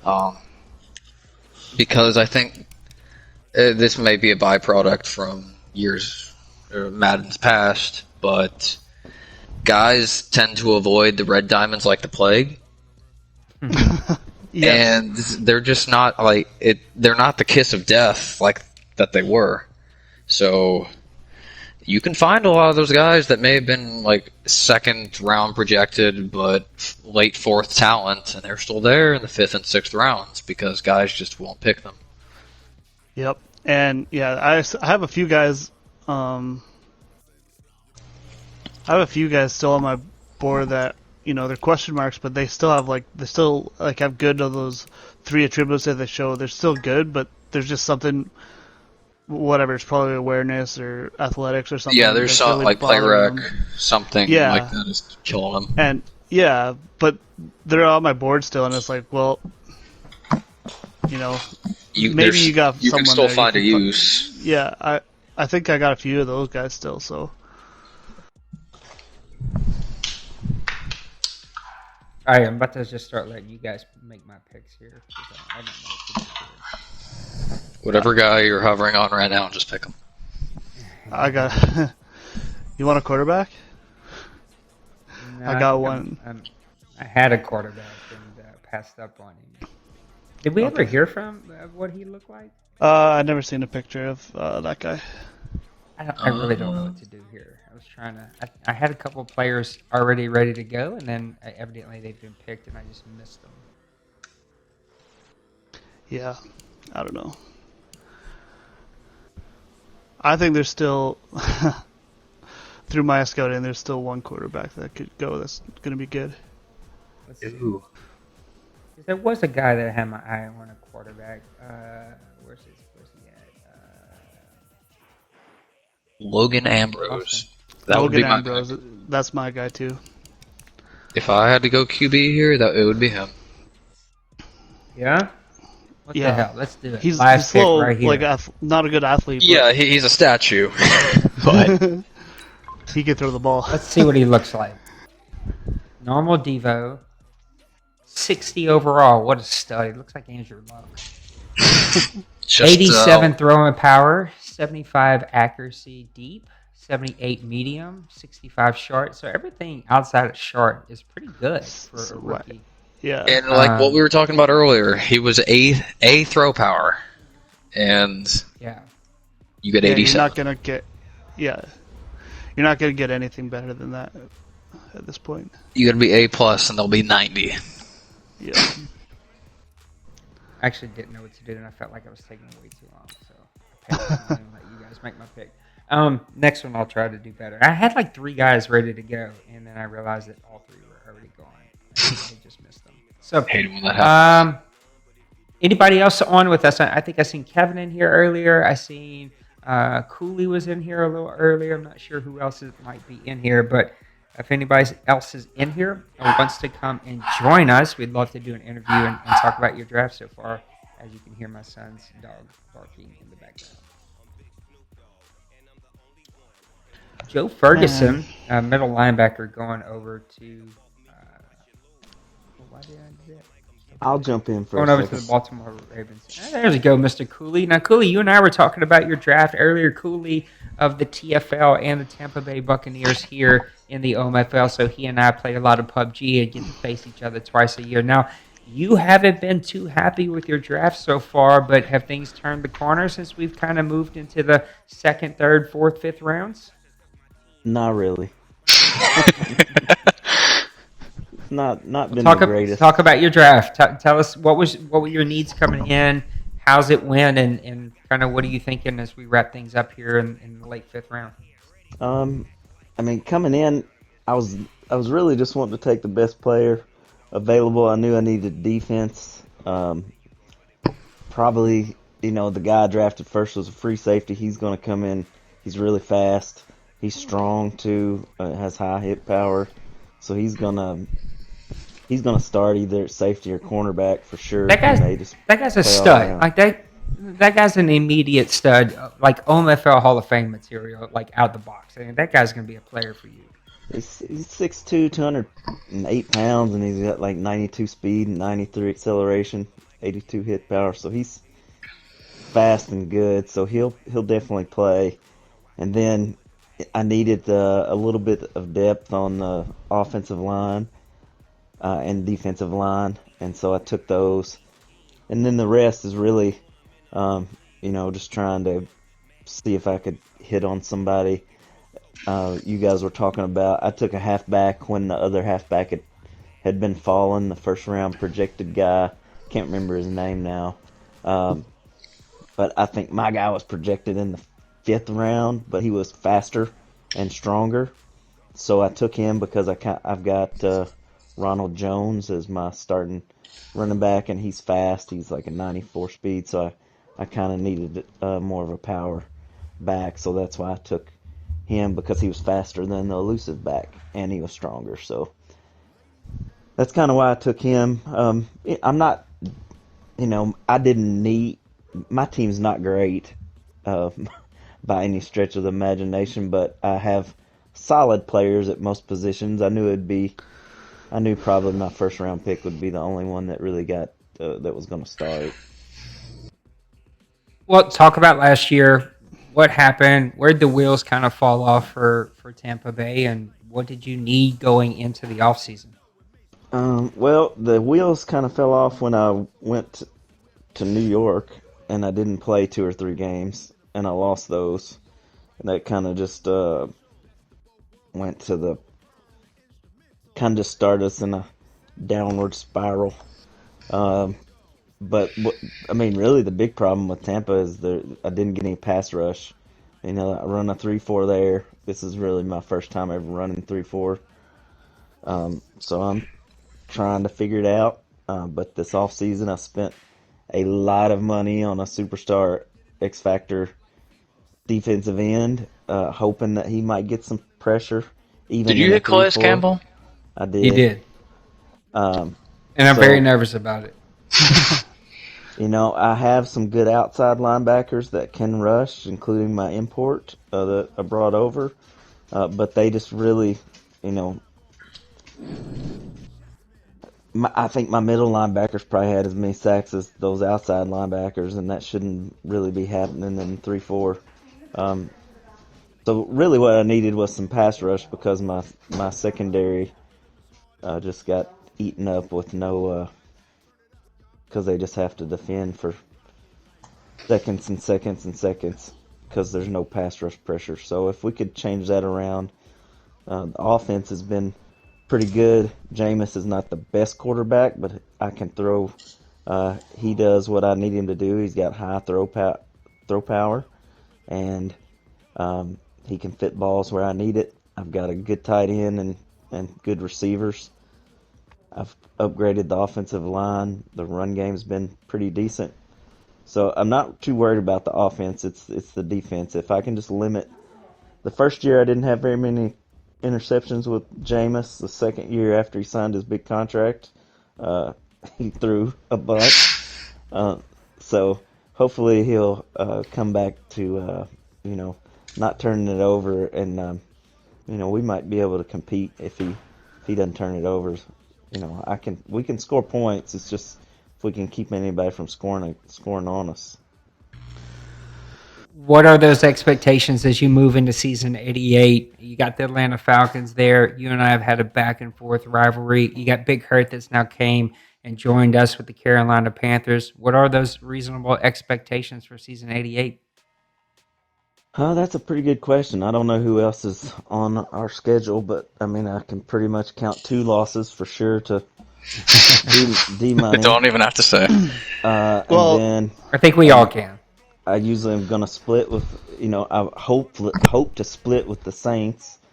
So I got to hope to do that, and then I got to hope to try and win those the 2 games against the Panthers against Big Hurt. But he's new and don't know how that'll be. So that right there is 4-4 in the division if you do that, and you got to hope for a wild card.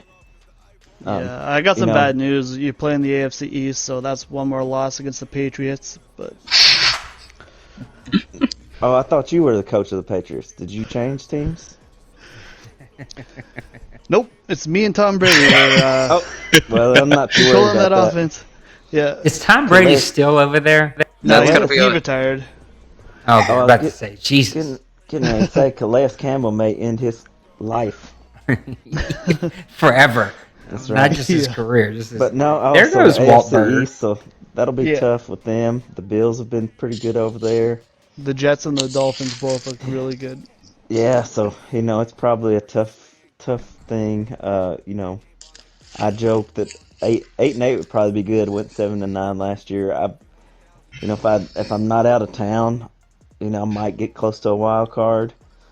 But it's just going to be really tough. I'm going to have to figure out a way to, if the pass, I got 2 defensive ends during free agency, and I drafted one. Hopefully, with that, there can be some pass rush that can help, and I've got a little bit more help in the secondary.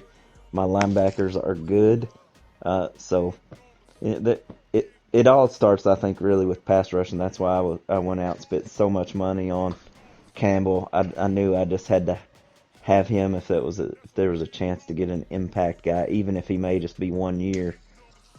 I thought that it was worth it to try to see if that would help. Yeah, I think you're going to have a top 10 defense in the league pretty easily. You may not have the Bears, since Smash just joined us. You may not have the Bears pass rush, but you're going to have a very good playmaking defense that I think is going to get after the ball. Guys, what questions do you have for our buddy Cooley? Well, I was just gonna say, looks like you got the NFC East as well this season, so that's another tough matchup. But I was gonna say on the offensive side of the ball, Come on, the Canadian, you're too nice. Get some shit talk going. Come on, it's NFC East, man. They're way better than Cooley. I mean, geez. That's true. There we go. No, I was gonna say on the I know you focus a lot on your defense and you got your running back and stuff, but on the offensive side of the ball, who's like a guy that needs to step up if you're gonna make the playoffs? Because Evans and Godwin are obviously really good, but there needs to be a third guy. Who do you think it's gonna be? Probably Ronald Jones, the running back. He rushed for over 1,000 yards last year. I was hoping you'd say OJ. Well, O.J. Howard's just awesome. I mean, he catches balls in traffic like way beyond what his abilities are. Nate knows. He had a couple of against him. I mean, He's, I love OJ. I mean, you can throw it up to him in the end zone.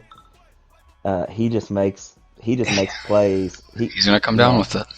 I need to throw it to him more. Yeah, he might be the second best tight end in the league. He was, I think he was the backup in the Pro Bowl, and he probably ought to be first. So he still had a good year. I mean, he had, probably 8 touchdowns. He was like my second leading receiver. Yeah, if T.J. Hawkinson didn't exist, then he'd be the starter. Yeah, he's a stud, and him and Ronald Jones are probably the guys, because I know Mike Evans is going to get his, and I have Godwin and Perryman too, so I've got a lot of passing weapons, and that's kind of why Jameis Winston throws for a lot of yards. It has both years. He just has to stop. Just have to not make bad decisions. Throwing it to the other team. And I'll be serious that like 10 of those were tipped interceptions that shouldn't have been, and it just made Jameis. It went downhill from there. We lost a couple games we shouldn't have lost because of Madden tips. It seemed like it just happened in this season for some reason. I don't know if Jameis will be Jameis. That's Yep. true. I debated whether to pay him. I paid him, so I've got to live with it. So here we go. See what he can do. Well, there is a book out there that's called Jameis Winston, and the media bias against Hall of Fame, the start of a Hall of Fame career. So there's literature on your side for Jameis Winston. So ridiculous. No, that's a real book. It's a real book. Well, I'm more concerned that you actually know that. I know. I listen to too many podcasts, but. Well, I appreciate You know someone's guys. gonna pay him in real life too. They're gonna say, "I can reel him in. I can make him." Fix that guy. It's gonna be. Hey, look, it's gonna Cooley's- wind up just. It's like reining Cooley's in a trying to wild say he's stallion. had enough of us, and he's trying to get out of here really nice. No, So I Cooley, got to work. coach of the Tampa Bay Buccaneers, thanks for joining us and for giving me 2 wins every season. I really appreciate you for that. Glad to do it. Got to keep the boss happy. Got to keep the boss happy. Thank you, Cooley. Have a good season. Just not good against my Saints, buddy. See you later, Understand. Judge Y'all Judy. have a good night. The All one right, and only and here, Mr. here it Cooley. is, the annual shit talking, but not I'm actually. I'm not ready for. I'm not ready for that yet. Pump your brakes. We got a whole two. We got 2 more rounds to go here. We got to bring Smash in at the Smash end. can fill 2 That- rounds. He's done it Oh, before. I know he can. No, I'm not worried about Smash filling 2 rounds. He's probably ready to unmute himself right now. I think there are some other folks in here, though. Can y'all guys check out the chat? Tell me who's in here. I know Kevin's in here. I don't know if he's going to talk, though. I don't know. I thought I know Smash is in here, of course. There's a couple other guys I thought. All right, give me your top 3 guys as one of you I think checks that's the it. chat. Here's my think top that's 3 it. guys that... really? Okay. Here's my top 3 guys. Wide receiver Jackie Lawson out of Montana. I think that he's got some pretty decent speed to go with his 6-foot frame. Halfback Deshaun Branch out of South Dakota State. And then wide receiver Aaron Samuel out of South Dakota State as well. Those are my top 3 guys that are left. Noted. Yeah, I have those 2 receivers. Then also I got linebacker Von Kraft. He's And there he goes.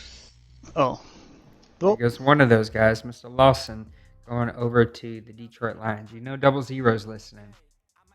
The chat's been really quiet, which is surprising because there's been like 20 guys on pretty consistently tonight, but nobody's really talking in the chat. So, I want to hear from you guys. And we haven't seen Priest tonight. I don't know if he's around, if he just can't get on the PlayStation. Usually Priest is on here talking smack. When we know that we got Smash ready to go. We're here in the 6th round. We're at pick number 8 here. Yeah, I think he's So working. But 2 Priest. more rounds left. It's early to call it. We know that you guys like Tennessee, but give me 2 other teams that you think has had a really good draft. Well, I gotta put, obviously, this is a pretty obvious one, but, the Bengals, they got their quarterback, Yeah. best quarterback, the stud. Yeah. They found some other good pieces. I never saw what they got in the start of the second round, but I saw their other 2 second-round picks, and they were both pretty solid. Damn it. So Lawson was a hidden dev, and I was going to pick him. Damn it. Really? and he fell a long way too. Yeah, he did. And I told you that Did he have people stay speed? away from the red diamonds, but they're not the death kiss anymore. Did he have speed? 90. Yeah, 90. Yeah. Yeah, it's not too bad. Yeah, no. Hopefully it turns out. I know that's gonna make 00 happy. Yeah, Cincinnati Bengals. His comment with it was, well, finally. Cincinnati Bengals, Tennessee Titans. I really like the San Francisco 49ers. I'm going to throw them out there. I think they've had a quiet but pretty steady draft so far. He had a good first round pick. I haven't seen what he's gotten since, but Rob, who's your other team? Who's another team that you have seen that you think has done pretty well for themselves? it's hard to say. I've seen a lot of teams with pretty good drafts. I'm not one of them, but I'm gonna. It's a hard pick. There's a lot of teams that have done decent, but It's your pick, by the way. yeah, it Well, doesn't even matter. It doesn't even matter at this point. While you're making your pick, let's talk about the teams that maybe didn't do so well. I'm going to throw one out there that might shock you. Clearly, he's probably working tonight, so I don't even know if he's been around. Dwayne. I haven't liked the Colts. You were reading my mind. I have not liked what the Colts have done this draft. I don't know if he just didn't need a whole lot. I didn't know what the deal was there, but I didn't like his draft at all. Yeah, I don't know. Like, he's got a quarterback. I don't know if he needed one or whatever. So maybe the computer's screwing him over. But that was a kind of a weird draft for him. I don't know who had a bad one. Everyone seems to be like in kind of like in the same bubble where they're like, everyone's like kind of like everyone that's kind of, I would quote unquote bad. They're all kind of like in the similar bubble. So that, I don't think I haven't loved the Falcons either. Draft. I'll say that. Look, he's the Falcons, and we're going to talk about him here in just a minute. I want to bring Smash on here, but like, he hasn't drafted exceptionally well. Now, we've seen him in the past draft super well, right? Like, one of the better drafters here. He has not had a great draft this season. It's hard to pick when every year you're picking 32. Yeah, no, I agree with you. For my pick, I didn't get a single hidden dev this draft, so not good on that part, but at least I picked needs. I think another team that I was kind of surprised Massimo went in the direction that he did. Really? I didn't. I thought he was one of the better ones. Why do you think? I just didn't think pass rush was going to be the way that he went. I know that Breland Speaks has been freaking amazing for him. Yep. Pro Bowler. So yeah, just with that in mind, I didn't think that he would go the way he did. But I mean, obviously the guy turned out pretty well. I thought that for that roster, I would have gone in a different direction. I think I would have gone linebacker or cornerback. Just because, I mean, I feel like the Chiefs, every time I watch him play, he's in like a 42 to 35 game. So, and the pass rush wasn't the issue before, so that's just my rationale. All right, Smash, after my pick here in the 6th round, we're going to bring you on, so go ahead and start getting yourself ready. We're wrapping things up here. We're going to be off into the preseason week number 4, and then season number 88 starts tomorrow, and I'm itching. I'm itching to play. Now, I may not be itching after that first Falcons game, but if you ask me here tonight, I'm ready to start playing again.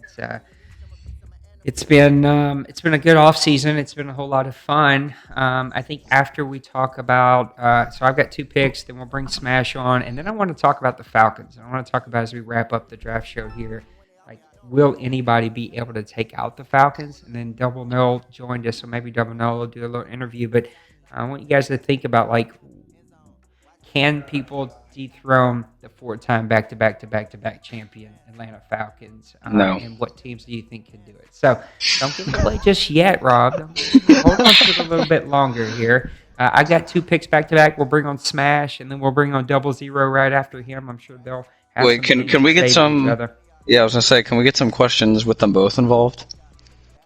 Look, Smash is not one to mute himself, and so I'm pretty sure he will unmute himself as soon as 00 goes to talk the first smack. So, but you got to give it to him. Smash has owned that division, so we're going to talk about them here in just a minute. But he has pretty much owned the NFC North and has had some really dominant teams. In my opinion, when I played him, at least. I'm trying to watch my words here because Smash gets riled up about everything I say. But by far the most dominating set of linebackers I've ever seen and ever faced. I had no clue how to attack, where to attack, what to do, where to go. Just very dominating. Yeah, the that defense safety that I is had just- my eye on just went to the Philadelphia Eagles. That was going to be one of my picks here. Good pick by him. The only guy left on my board at this point is wide receiver Landon Hart. If that helps. It doesn't, because I don't need another wide receiver. I don't know what I'm going to do here, so I'm going to let you guys talk. It's going to be my 2 picks here, almost back to back, and so I'm going to check out my draft board. All right. Smash you on. Oh man, I got nothing left.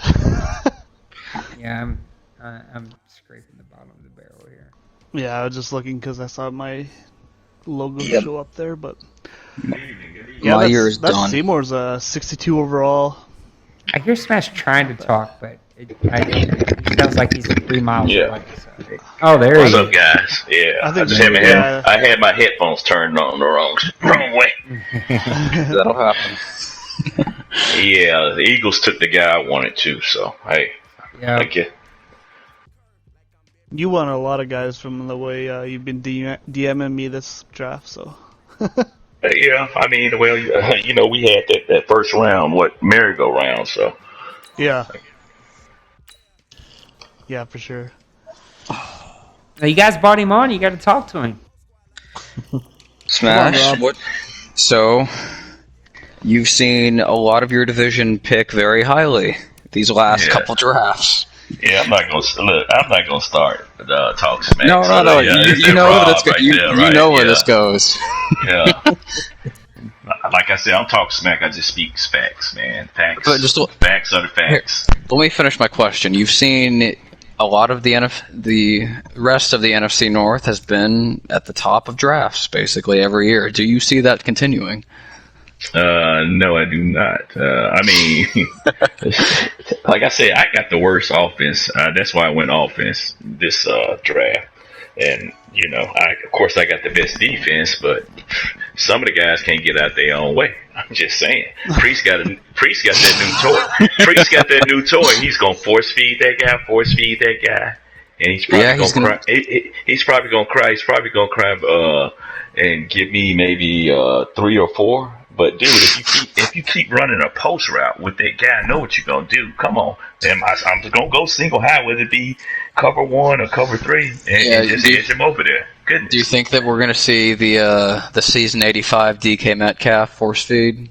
I think so. And when he gets a new toy like that, that's what he likes to do. He'll be on the right side. Adams will be on the left side. So he's gonna have a dude wide open. And he should go to that guy in the middle, but he's not gonna do it. Then he's gonna get He's gonna put it in double coverage. Right. I mean, the guy gonna get yards. He's gonna force feed where he's probably gonna be the top rookie of the year. It is what it is.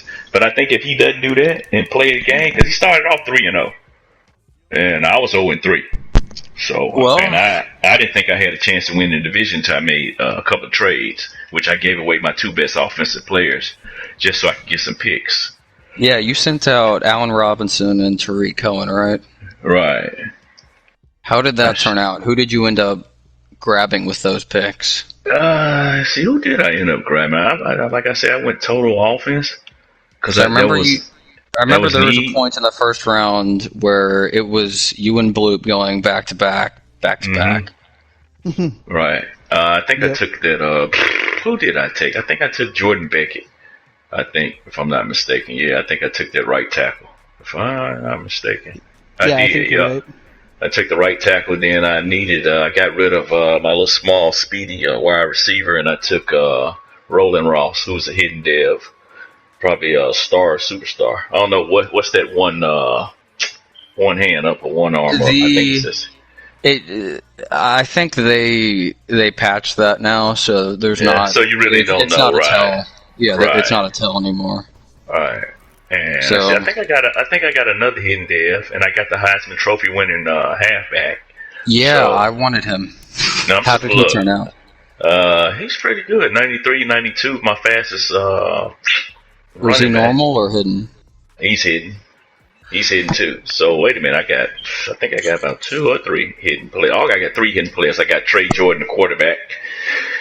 So he's 58 overall. So after I get my first win, I'll play him. So I'm not going to win 16. Yeah, once I get a win, then I'm playing him.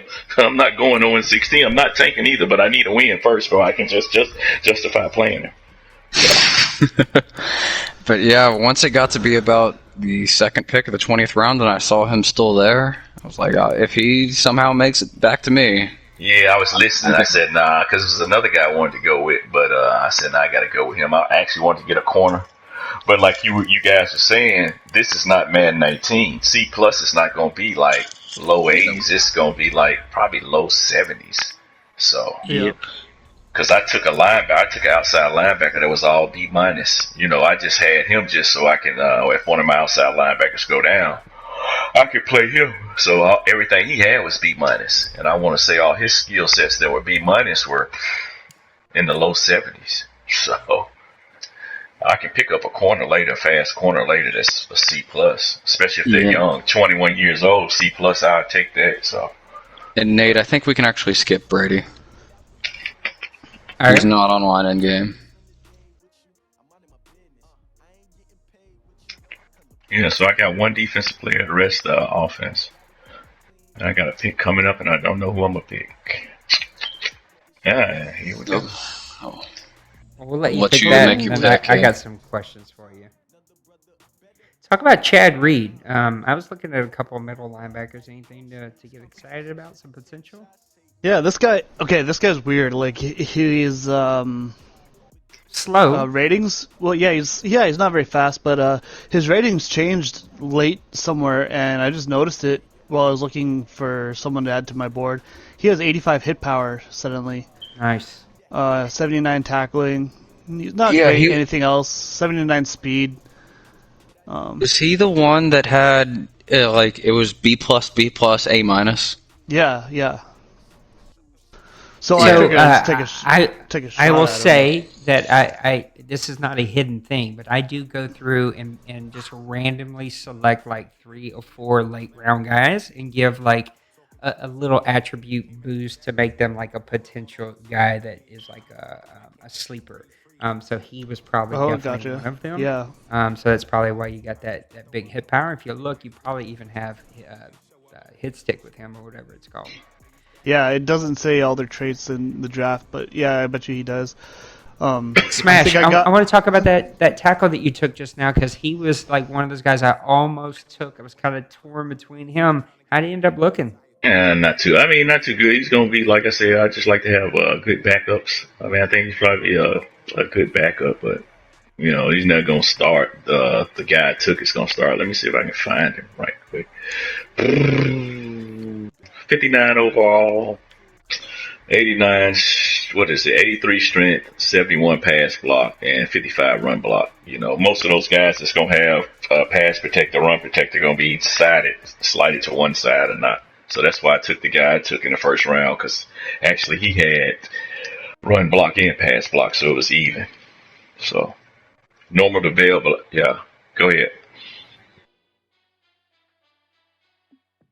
Offense. I got my offense. I wanted a quarterback, but it wasn't too quarterback friendly this draft. I mean, Jordan turned out to be a hidden dev. You know, fifth round for a fifth round, that's not bad. 87 throw power, 76 deep, 74 medium, 76 short. So I can work. What was his overall? 58. Yeah. I mean, but getting a hidden dev quarterback because I got his in the deuce. I picked the guy. I'm surprisingly off the free agent pool last season. He was a superstar dev. He was hidden. He was superstar dev and 64 overall. Yeah, but he won't play. He won't play because I got Dak Prescott. I actually didn't play because of my family situation with my mom. I actually only played one game in the deuce. So yeah, but getting a superstar in free agency is a coup in itself. I mean, yeah, they left him there. It was a hidden dev. Yeah.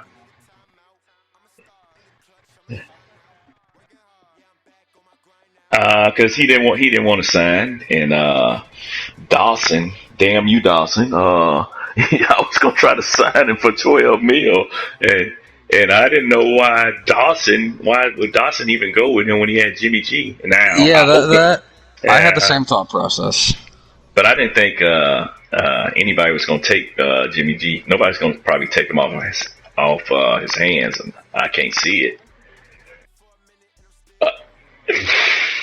Well, the penalty is 24 mil, so let's see. Yeah. So he's got to be pretty fat. Let's see. I'm pulling it up now. He signed him 4 years, $29.1 million, and the majority of that was guaranteed. So yeah. Total 29 total. Yeah, but I mean, it was basically all guaranteed.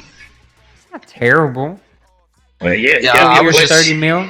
Yeah, you got me a playoff win. You got my first playoff win, so hey, I got my first playoff win, Nate. Hey. I was just surprised. And guess what? It was against a good player in Bill. So hey. What is it going to take for the? What's it going to take for the Bears to keep going and get past just the first win in the playoffs? Man, dude, just be real. You guys were just talking. I mean, who really is going to beat the Falcons? Really? I mean, I thought Seattle had a chance because I went into the game. Normally I game plan, but I said, man, I'm not going to win. So my thought going into the game, time I opened it up was just run the ball and play defense. And I played him before.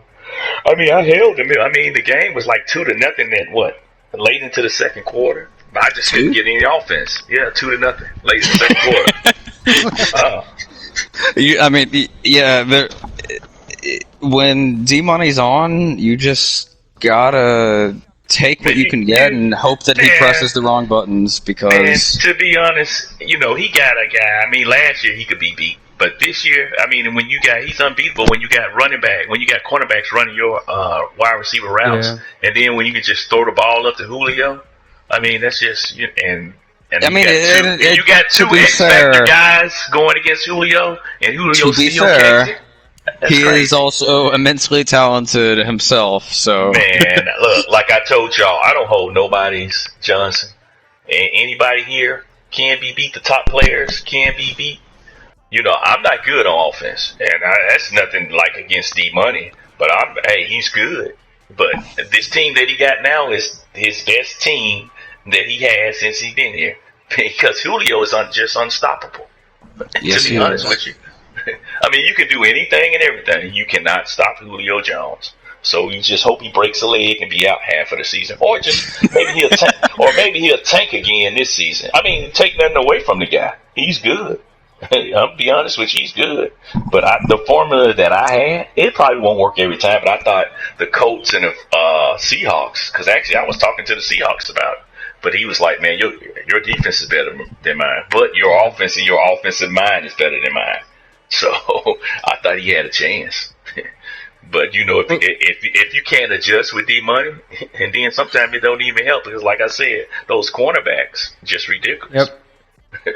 No, they're super ridiculous. Now, he thinks he's going to be taking a dive after the season. I don't know how much. Well, guess what? I guess he's preparing you to tell you that he's going to tank then. I guess that's what he's getting prepared for. Maybe he'll dive to 15-1. Let's talk about your favorite subject, though, the NFC North. What's going to happen in the North? You've kind of dominated for a couple of seasons. You were calling the Packers. I called your bluff. I kind of was right, but you called my bluff. Let's be honest. I mean, if you look at all the teams, offensive wise, my team is lacking. Defensive wise, of course, my team is probably one of the best. Then I would say the Lions. Then I would say the Vikings. Then the Packers. But but seriously, Priest has the best offense. He does. If he could use it right and not just force feed guys, he probably will win the division. Because I don't see myself winning more than 4 games this season. How did the Packers go from the team that you think is going to win the division? Now you just picked them last in one season. No, I didn't. I said I was going to be last. I said 4 games. I mean, I don't see myself winning more than 4 games, to be honest, because I'm going to play that quarterback. So the truthful one is just an inverse. So, I mean, it's going to be between the Lions and, I think between the Lions and the Packers. You know, we know Double Noel can play. I mean, he has in the past. I mean, I don't know what's going on with him now because he has a solid. I think your defense, though, by itself is worth 8 wins. Period. Like if you showed up and just punted the ball every down, you're going to score more points than the other team's defense. So, like, I don't know that I believe this 8-game thing. Well, it might not because I got a wide receiver that's coming on that when I traded Allen Robinson, I got him from the Ravens in the first season. What's his name? Borkins. Yeah, he's coming on. And then I just picked up. Who did I pick up? Let's see. I got another guy, Hall, that I'm gonna start, and he's a young guy. And then I got the little speedy guy that I picked up in the draft. But I'm excited about my running back. I'm excited about that running back. The fact of the matter is, you could take 3 or 4 weeks off, and you'd still have like a death grip on this division because you look at the top. Wow, the top of the Smash screen right isn't now. the one talking crap tonight. It's you. Thank you. It's not me. I'm not that. Tell me I'm wrong because you look up at the top of the screen. Vikings just went at number 4, and at number 7 you have the Lions. Number 8 you have the Packers. It's just it is what it is. Yeah, but I talked to the Vikings, and he was looking for a quarterback, and I told him same thing when Nate said, when you get desperate, you make mistakes, and I told him exactly that. I said, you get desperate, you make mistakes. I said, first of all, you got to have a plan going in the draft, and sometimes, listening to you guys, some guys probably go outside of their plan. I have done it in the past. You got to have a plan, and you got to have, things you look for in certain players. I mean, or if not, you're going to make mistakes. Yep. You're going to make mistakes. I run a 3-4 defense. I was running a hybrid, but now with these new rules, I just prefer to run a 3-4 defense since I can't move my players around. Not edit, but move my players around. I just prefer to run a total 3-4 defense. So, but... I saw that you switched up your mind a couple times towards the end of the season. Yeah, because I couldn't decide it because the reason why I switched to a 4-3 defense because of what the Eagles did to me in that playoff game. They had the outside, their DNs were just killing me, and then I just prefer my guys to just rush. But I got Mac on the right side, so in 3-4 odd, he rushes. I want to say about 20 times out of the 30-plus play, so I just switch him around. And in 3-4 Predator, you can just put him at right side. And that's one of the defenses that actually flips the linebacker to the strong side, so you don't have to move it around. And me and Nate talked about it, and I probably was going to try to come up with something criteria where maybe we can next year or even later on in the season use something where guys, if you're running a hybrid, that you have to declare, like Nate told me, I had to declare what I was going to do. So if you're running a 4-3, then you shouldn't have those guys. If you're running a pure 4-3, then those outside linebackers, you can play them at DN, but when you play a 3-4, you can't play majority of your plays in the 3-4. And that's one thing Nate told me. So maybe we should just adjust the rules because I feel if you have the players, you should be able to switch them around, not edit those guys. Right. The problem is going to be arguing with people and policing what majority. I'm up to. I'm not going to go. I'm not going to go watch. Right. 17 Yeah. films a year Yeah. because But the guy ran 3 more plays than majority, and yeah. But I think we it got adds in too much guys. gray area. But I think we got guys that's mature enough. I think the biggest thing came into my thing because my I think thing we got came guys who will bend the rules as much as they can to get right. as But much of an advantage as they can. well, let me say this. I just think that those players need to stay at those positions.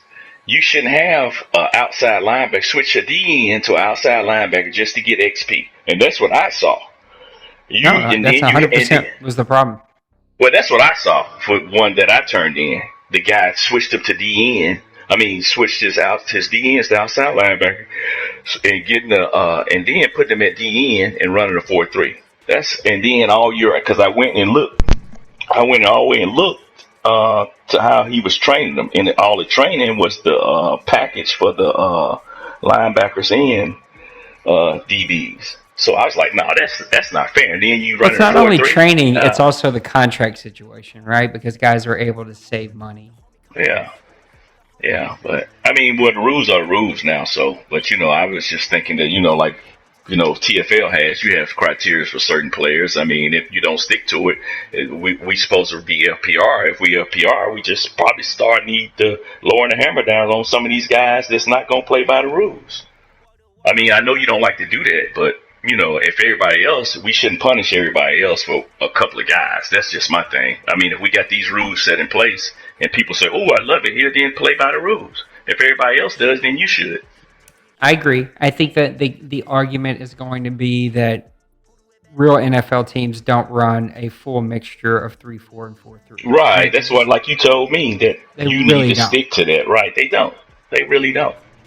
I mean, it just comes to a time if you run a 4-3 and you run a 3-4 and you get ran on, then you shouldn't put that little 240-pound guy at the 4-3 just because you're finna run that 4-3 now.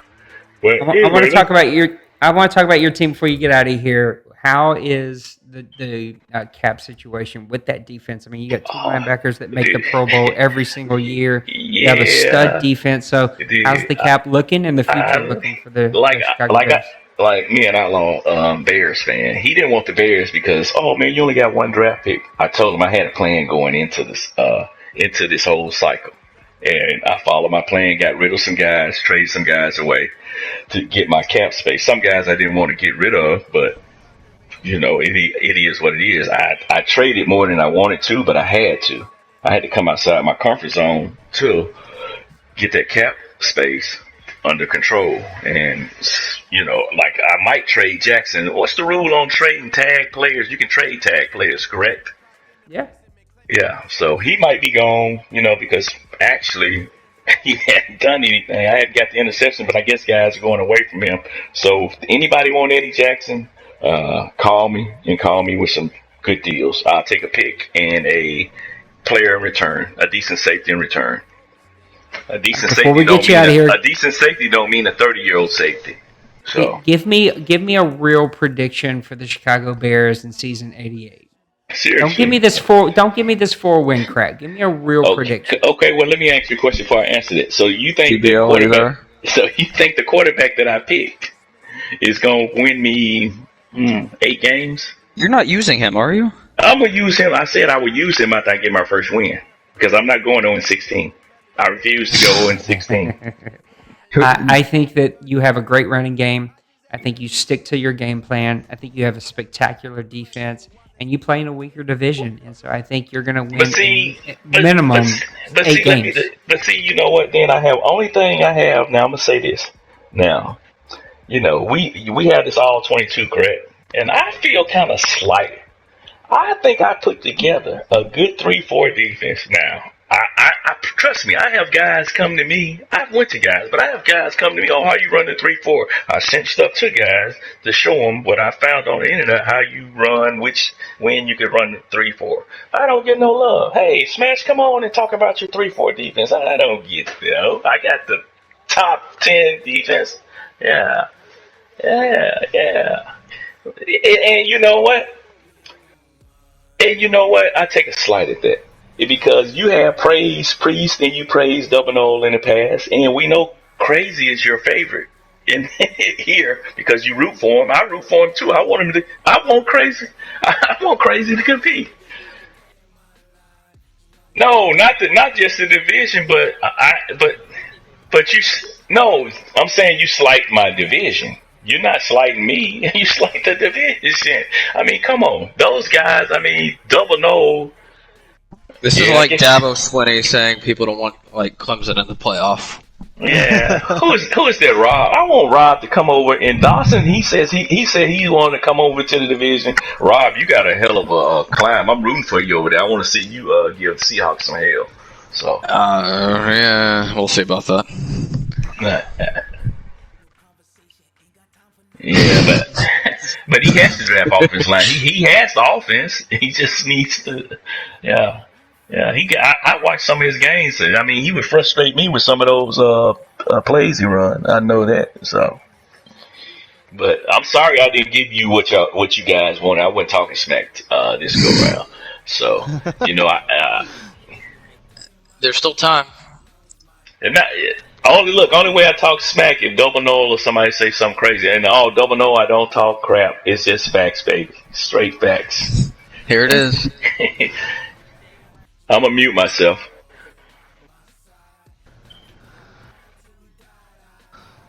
And I got nothing but love. Hey, he beat me in the first game of the year, so hey. But all right, I'm out. Yeah, man.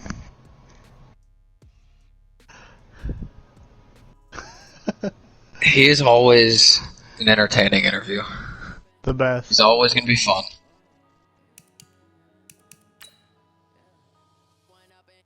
He was.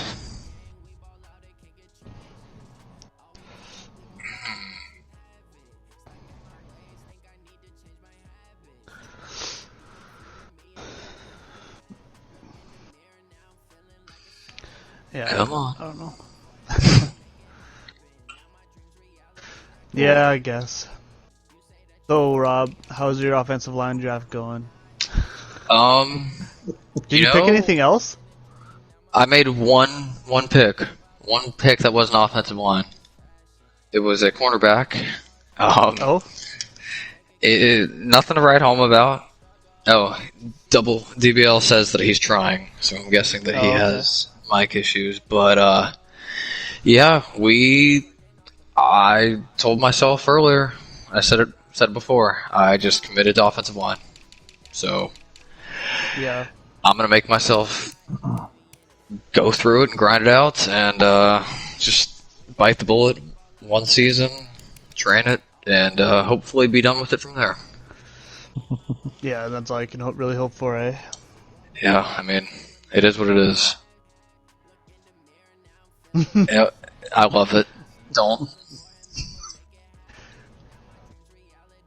Yeah, there's a couple of them. At least I don't say a boot quite as bad as some Canadians would, but... How do you say the word SORRY? Sorry. I love it. Sorry. Sorry. Penguins? Mr. Tyler, saw you just joined. What's up, Rob? How's your draft been? I haven't seen a ton from you, but I know that you traded most of your picks. I took the same game plan as you, and it didn't work. Didn't work for me either. It was though. It was. There was a lot of. Well, to be fair, the O-line draft was really deep. There was a lot near the top. It was pretty stacked in the first, second, and third rounds. I just didn't pick the good ones.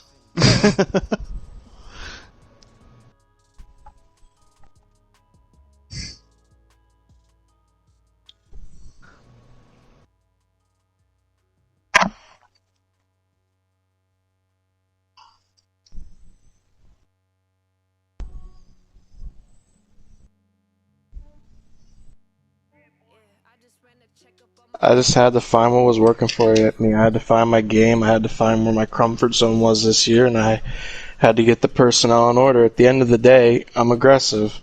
I mean, we're all here to win. We're all here for one goal. And I I was playing hard for it, and it was biting me in the butt, man. I was losing games in the first season, and I was being too aggressive. I had to tone it back a bit, adjust, find my game, and it bit me in the butt again against the Jets, but I went down swinging. Nate, your audio is messed up per the chat, but I'll carry it from. But yeah, I don't know Tyler, why. Now I'm back. I don't know what happens, but sometimes my podcast mic unplugs. I haven't been able to figure it out. Okay.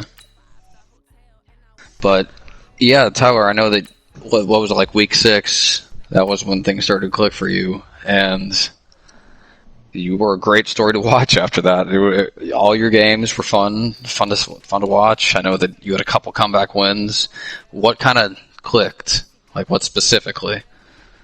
I think it was the game with the Giants. That was a big game. Even though it was a computer, shutting down Saquon and getting the player development mission from that game for TJ was big. And then it was kind of just all downhill from there. Got a couple big games in the division against Chaotic and stuff like that we pulled out. And then it just kind of all went downhill from there. It just really all fell into place. There was a lot of games where a lot of things that they didn't go my way, I had a loss. So a little bit of luck, a little bit of this and that, and it just kind of all came together in the end. But we're not done. Yeah, yeah, like I said, it was fun to watch. I could tell just from watching your games early in the year compared to those mid-season, late-season games that you just started playing with confidence too. I got one. How much did trading for Jared Goff over having Big Ben season 1 change what you do, what you're able to do? I'm still getting sick to my stomach when I hear that. Jared Goff should be in black and gold. Yeah. Getting rid of Ben and trading for Goff, honestly, throwing wise, they're not much different. It's about the same. There's a couple things that I've had to change with Goff, but mobility is a big factor because, let's be honest, Ben's like a statue at this point. Yeah. Yeah, it wasn't working, and it made it so teams had to respect mobility a bit more in my offense. It's not something that's like Lamar Jackson, but it's respectable, and that's all that matters. Yeah, if you're on 3rd and 6 and they go man coverage, you can pick that up, right? That's a big difference. Yeah, and you couldn't do that with Ben. Ben was just a statue, and you were just praying that he got the ball away. I got one. What you said that you hit the kind of that buzzsaw in the New York Jets. What was the issue there? What did you run into, and what became the biggest problem? Honestly, when I played the Jets in the playoffs, I had a game plan for how he was going to play. I'd played him before. I was pretty comfortable with the game plan going in. He came out in a completely different look. He had a completely different scheme.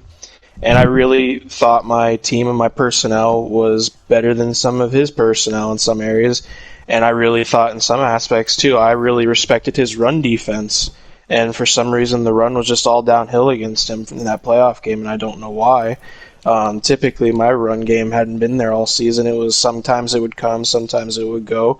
And I thought against the Jets, going in against a team with Quinnen Williams, Avery Williamson, and C.J. Mosley, and Jamal Adams, he's going to clamp the run down, and it's going to be my receivers versus his DBs that are a little bit lacking. And it just totally flipped.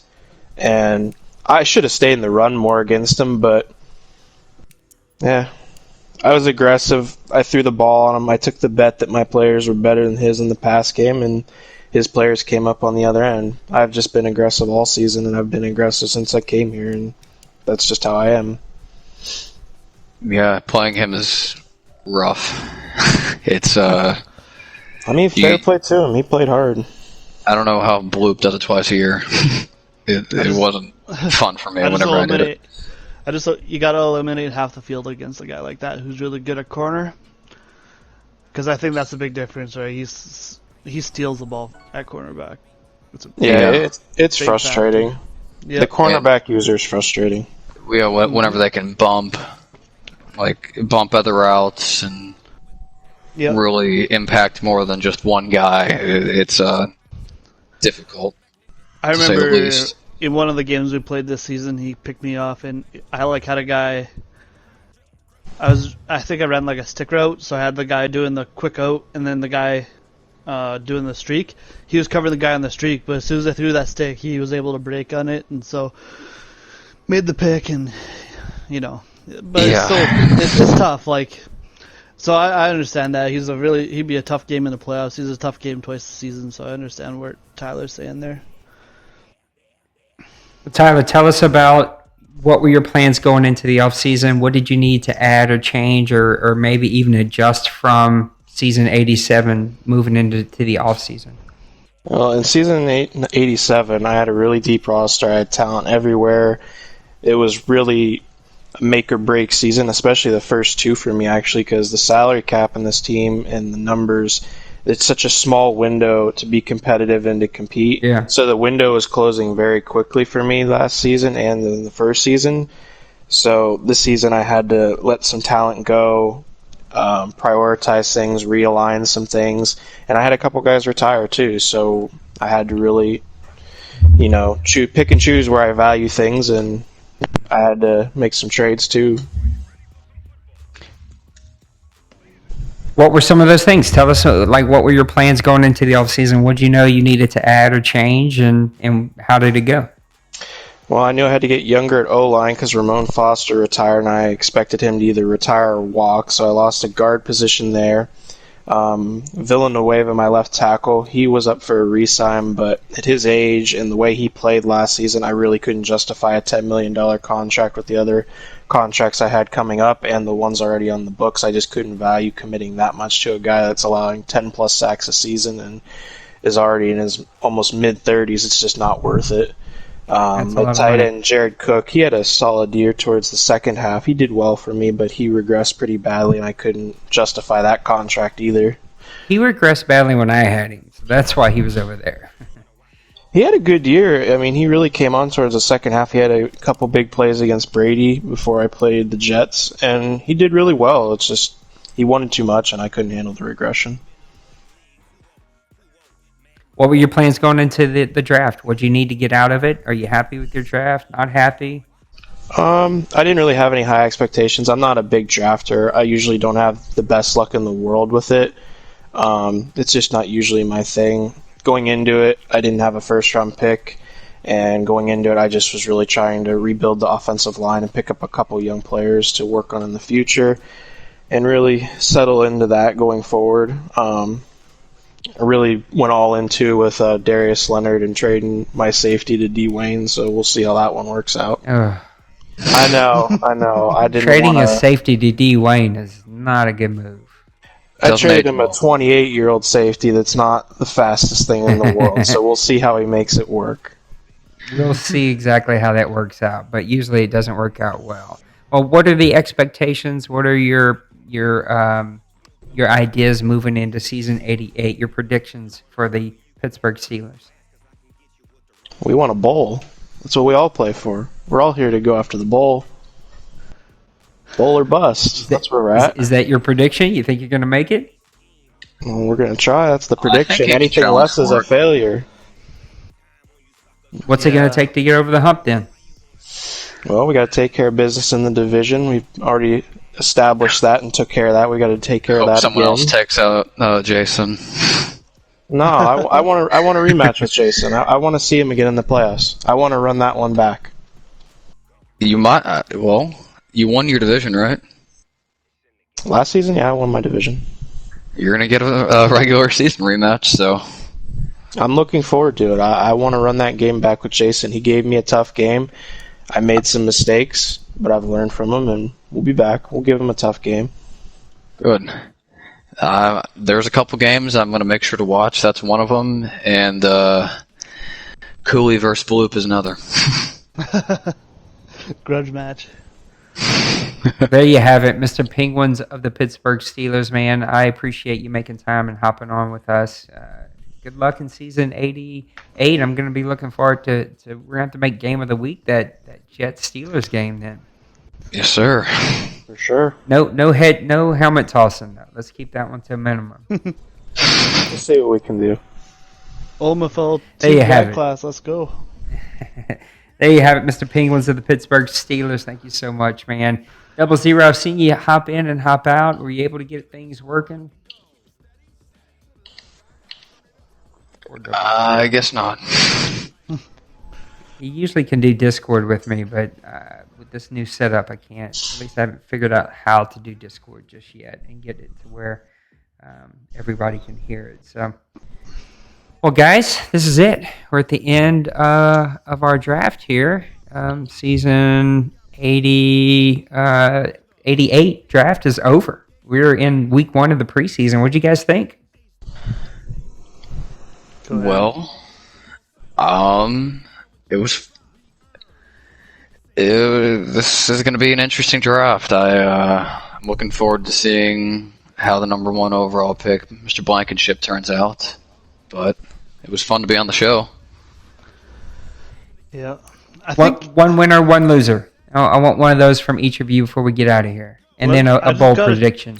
Take a quick look at a couple teams, see what they did, because I'm feeling like either they didn't do something I expected or I missed it. And then I'll have my winner or loser. Give me a. I think my winner again is hands down the Tennessee Titans. You hit that many hidden dev trait guys, you kind of have to go there. Yep. I think one of my losers is going to be the Indianapolis Colts. I don't know if he just didn't. I don't know. There's probably a story there. I'm not sure what's up there, but I just didn't love what he did, and maybe he's not a big drafter. He usually trades away his draft picks, but if you're going to have them, at least set up your draft board and make it count. And that just didn't seem to happen this year. So those are my big surprises. Yeah, I'm a loser. I'm going to go ahead and take that and get that one out of the way. But I thought, all things considered, that Priest had a good draft, so I'm going to go ahead and put him as my winner. Yeah, he seems to have this drafting thing figured out so far this year. Yeah, he's done well. He's done a lot better than I have, so.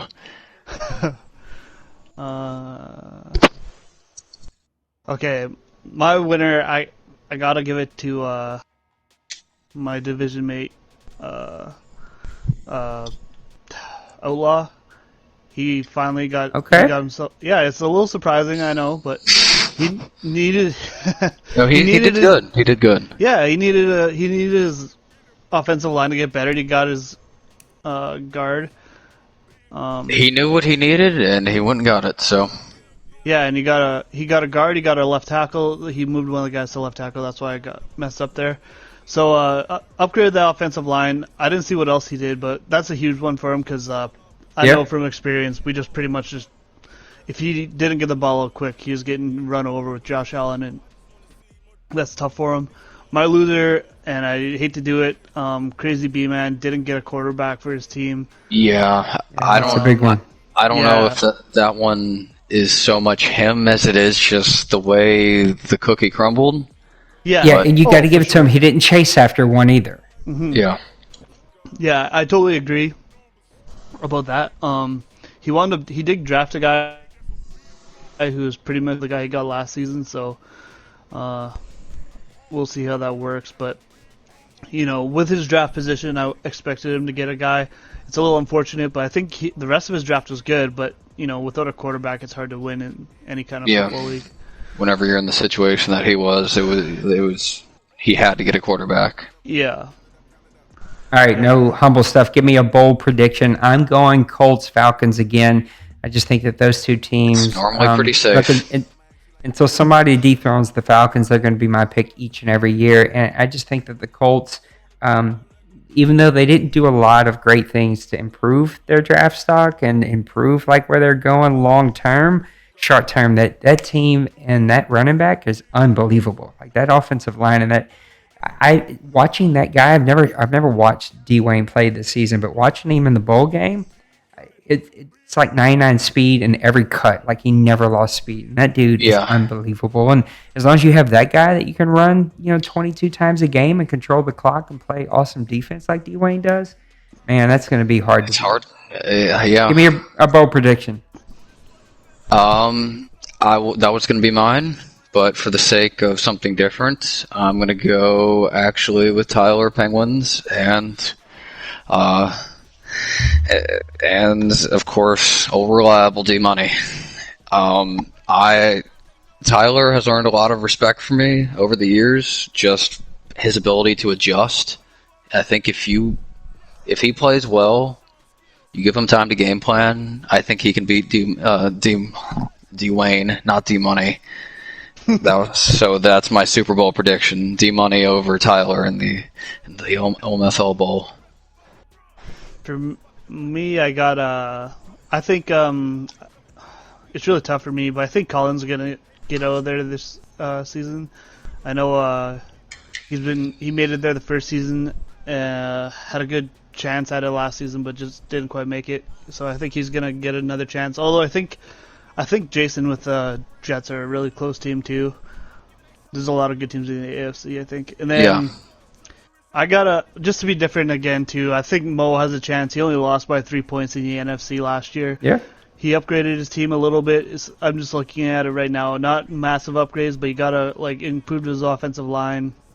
And he's a good coach. We'll see how it goes for him, but I think getting another shot at D-Money, I think he has the best chance of anyone to dethrone him. Those are not bad picks. Those are good players, and I think it's going to be great. Well, guys, thank you so much for joining me here. You helped make this a successful draft. Season 88 draft is in the books. Here's the plan.